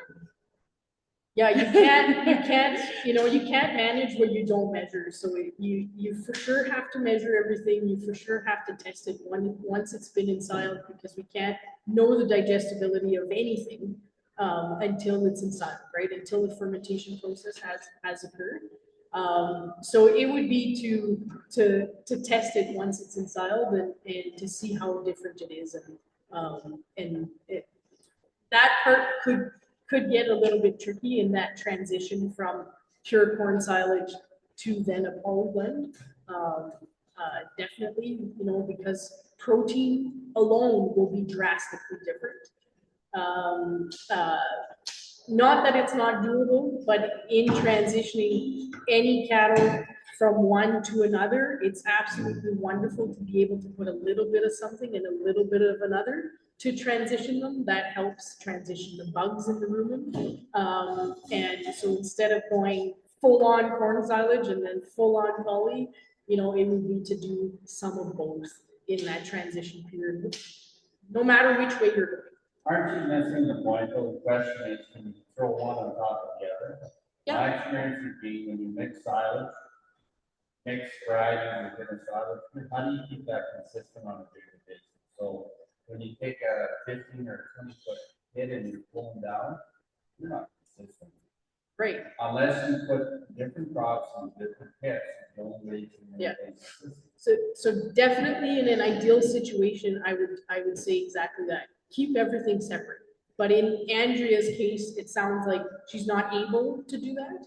And it would be to try to. No. The reason that we used to keep it separate, but if you take 2 quarters and you separate it, the shrink and the loss in that pile is so great, it just wasn't worth it.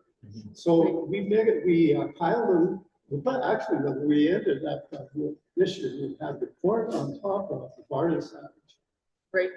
When we get to that place, we're taking dry matter samples every day because it varies so much. And then we will take a mix, like we've already had nutrient analysis done, and the dry matters on the corn and the barley separate. But now when we get into the pit, now we have to take that sample again.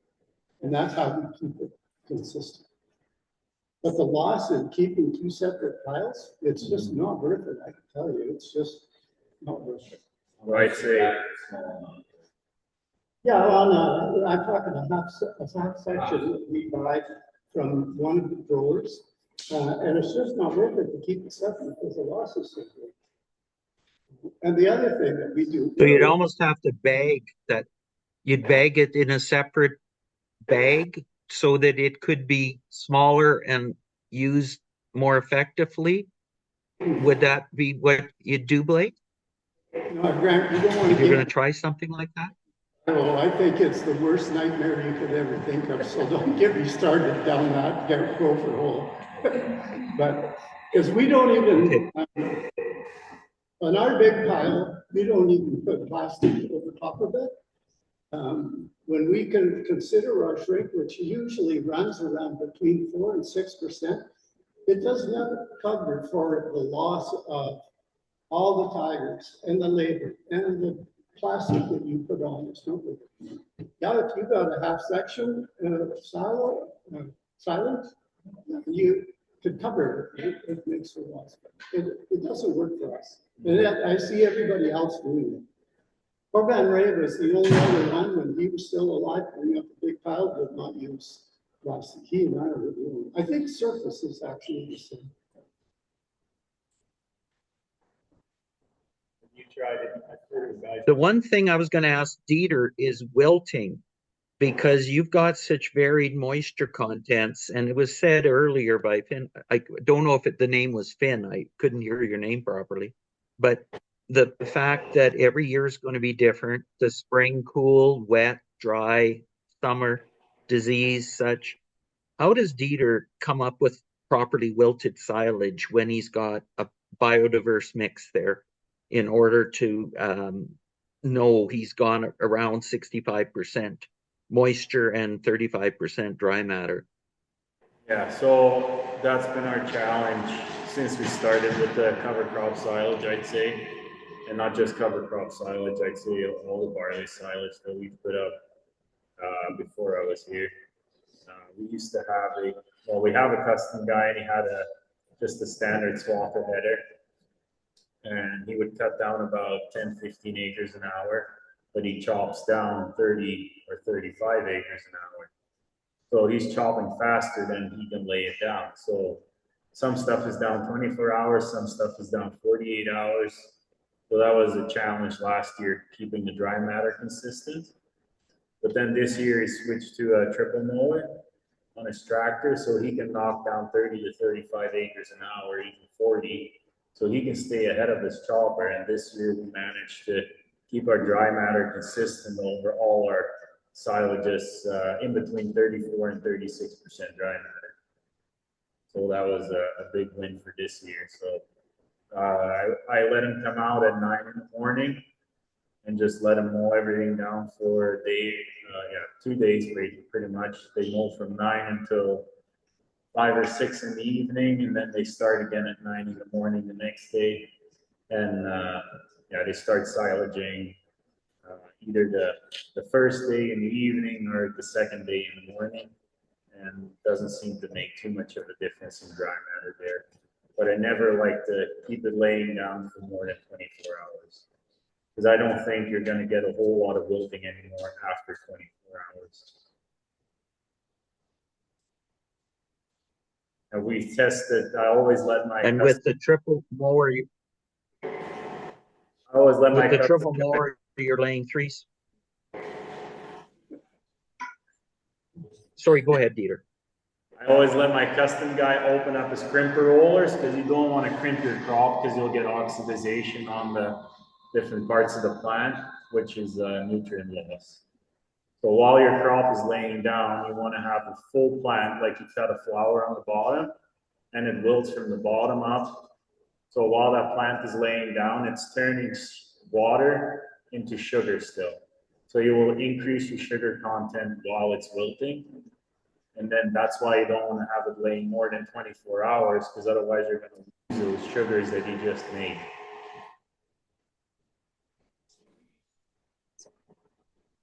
Sorry, you had a question. I am. Have you guys tried putting molasses, sealing your silage pit with molasses? We have tried it, but either we were not successful or for whatever reason, we tried it 2 years ago. We tried it once to see it, because somebody said, well, that didn't work well. Or we did it.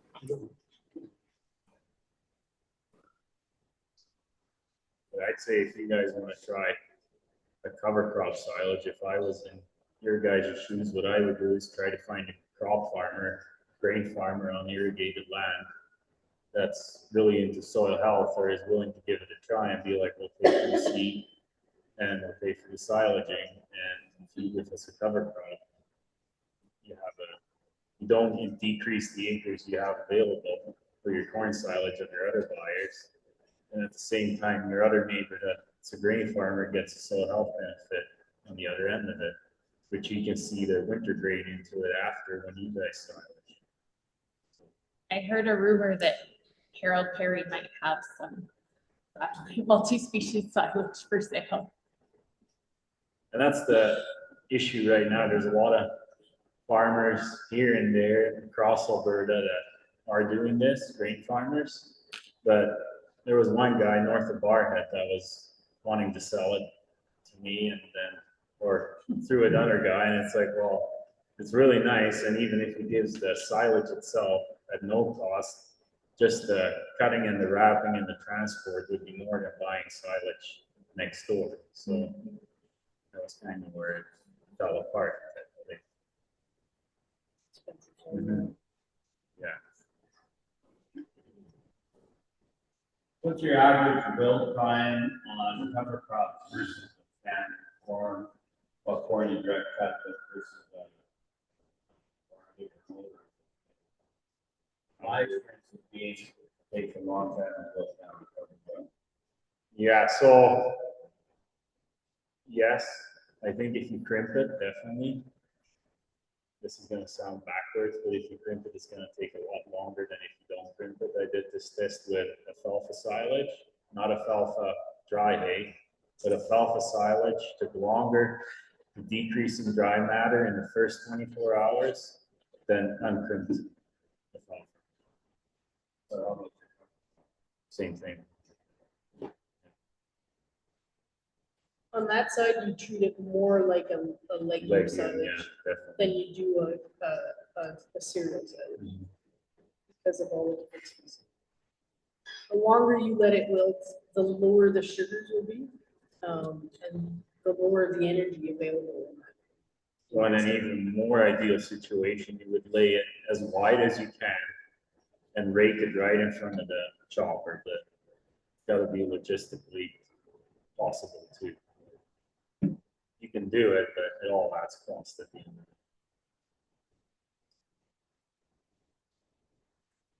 Ideally, really, we cut it when it's at the right moisture.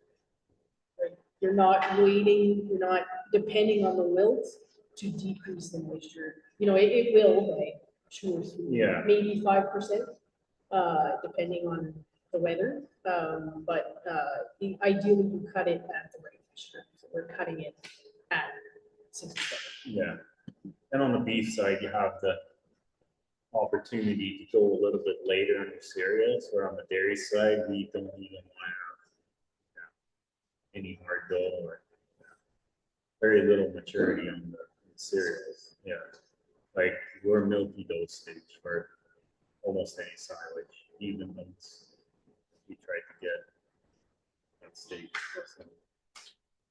Whereas on the beef side, you can easily get to a harder dough stage on your oats, and by that time you decrease your moisture a lot already in your standard crop.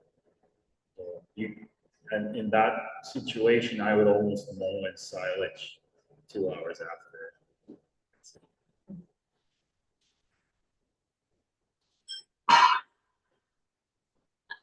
Andrea is just, I'm just like, do we get your questions covered? And she's like, energy per ton compared to corn.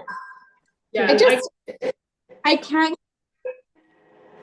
I just have to explain a little bit about context just for a second so you can understand where I'm coming from. So when we take in weaned calves and they go up to the bunk, I might, in the first 24 hours, they might only take 2 or 3 bites. I need to make sure for very certain that they get enough energy in those 3 or 4 bites out of that silage. And so that's why the energy per ton, when we're comparing these two things, is just so important. And so I would really like to know that number.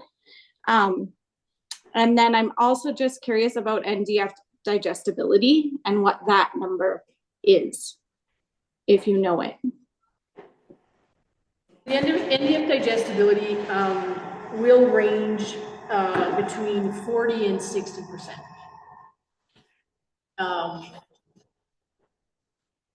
Typically, on a polycrop, we are above 50. Typically, that's where we are, and that's fairly consistent across irrigated, non-irrigated. We can successfully do that when we're paying attention to, stage of plant when we're cutting and putting up the silage correctly. But when you talk polycrop, you're still talking 65 to 70% of the large seed cereal. Right? Yeah. Yeah. Can you hear that, Andrea? That's the repeat. In our situation, like I heard. Go ahead. So what? So 60 to 70% is still a cereal or something like that. But polycrop part of it, the cover crop part.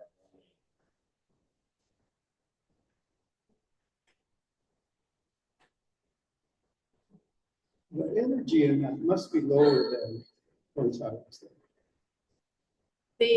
Yeah, so there's multiple ways we can calculate that. I can definitely share those numbers. It just depends on how it was calculated, for sure. There's a couple different formulas. On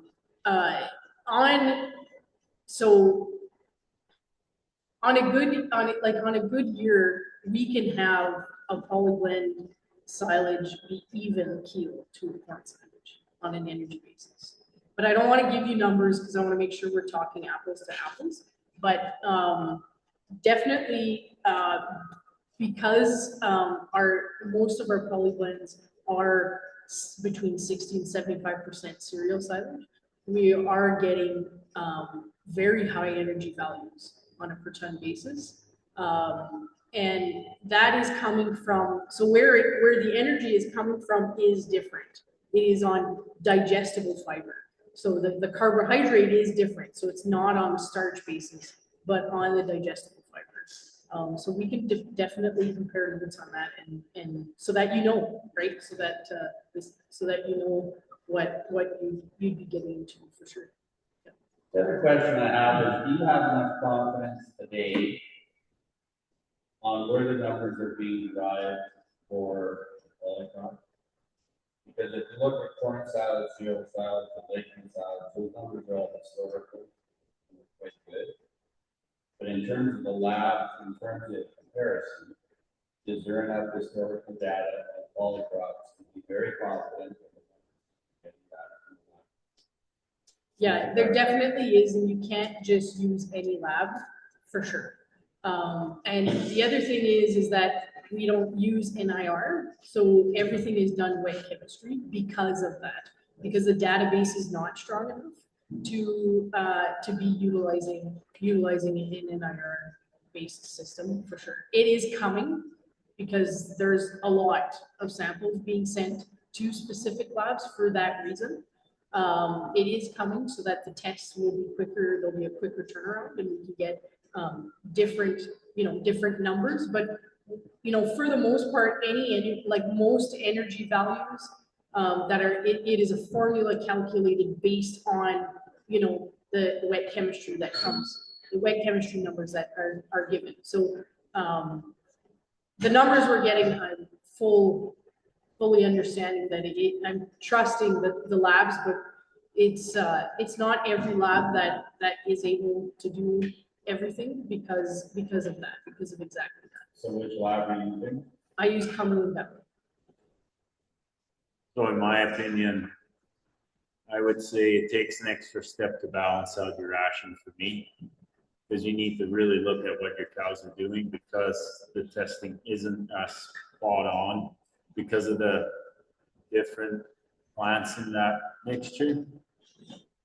You don't really know how the cow is going to respond, because there is components in those plants that current nutrition knowledge does not know what it's doing. So they're secondary metabolites, I guess they call them, that do certain things to the animals with the digestibility that will not show up as an energy component in an analysis, but will actually increase the digestibility of the crop. It takes an extra step to balance out your actions. Right. Takes a little bit of more of a stockmanship to make sure you're dialed in perfectly. You can't put in the numbers in the computer right now and be like, this is exactly what it's going to be, right? Like, there's always a little bit of tweaking, and there's some, there's knowledge necessary on the nutritionist end of things, and there's more knowledge necessary on my end of things in the barn to make sure I observe what the cows are doing properly.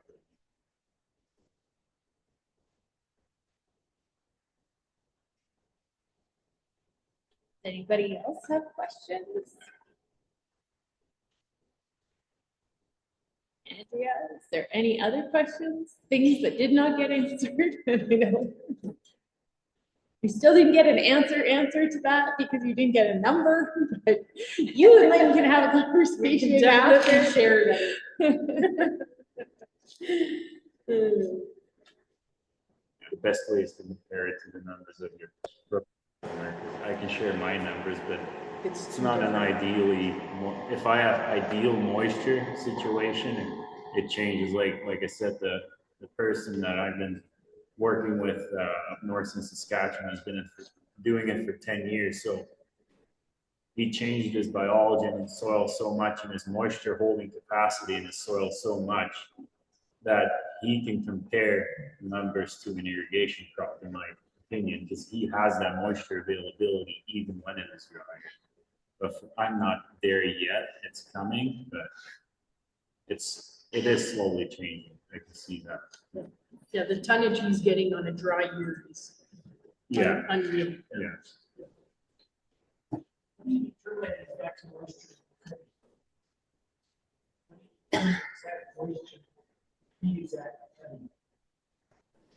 You physically take a sample, so you physically cut a square, you know, and everything in that square, chop it up and dry it down.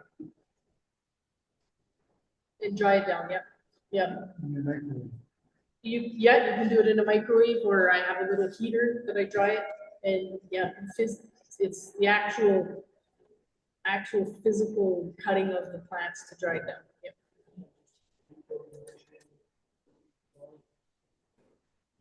No.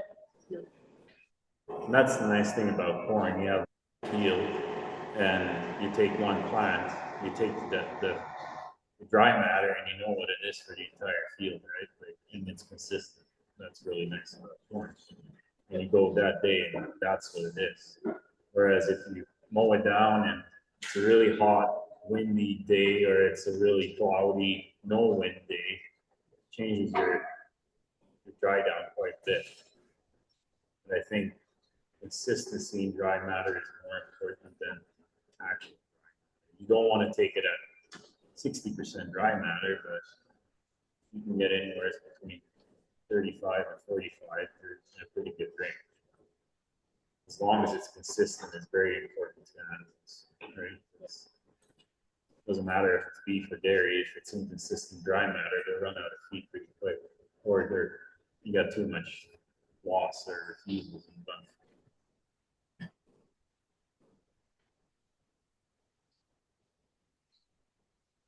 Any other questions? Still want to see his drill. Okay, we can go out and do that. And I would like take note too that we're talking about silage numbers right now, but there's hidden numbers that like my conception rate, like how quick I can get my cows pregnant has increased by 10 to 15%. Like I'm like I have knock on wood, a box on mastitis treatment I haven't touched in 6 months. Like I barely use antibiotics anymore. Like all those things add up. My cows last a lot longer. Like it's all hidden profits that you don't account for that add up at the end of the day. Like my vet costs have decreased by 2019, we were $75,000 on 104 cows, and now we're $40,000 on 130 cows.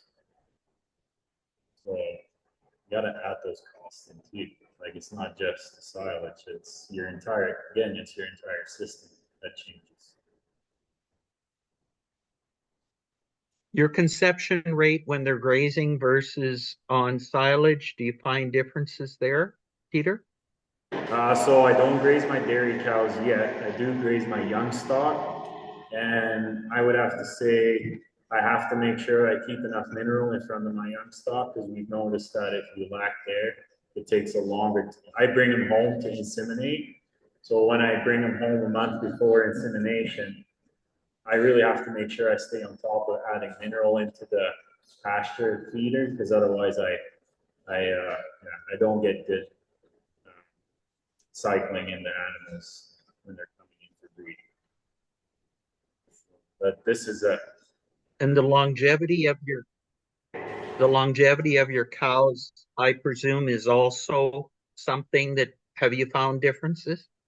Yes. We're not done long enough to know. Yeah, I think we increased our third lactation plus cows by 10% so far, which is a big win for sure in the dairy industry. It's in an old barn with more cows than we used to have. Like it's not that we built a brand new barn yesterday and all of a sudden you make older cows. Yeah, that's a no-brainer. But we've done it in an old barn with more cows than we've ever had. So right now we're expanding, but up till now we increased our older cows by 10%.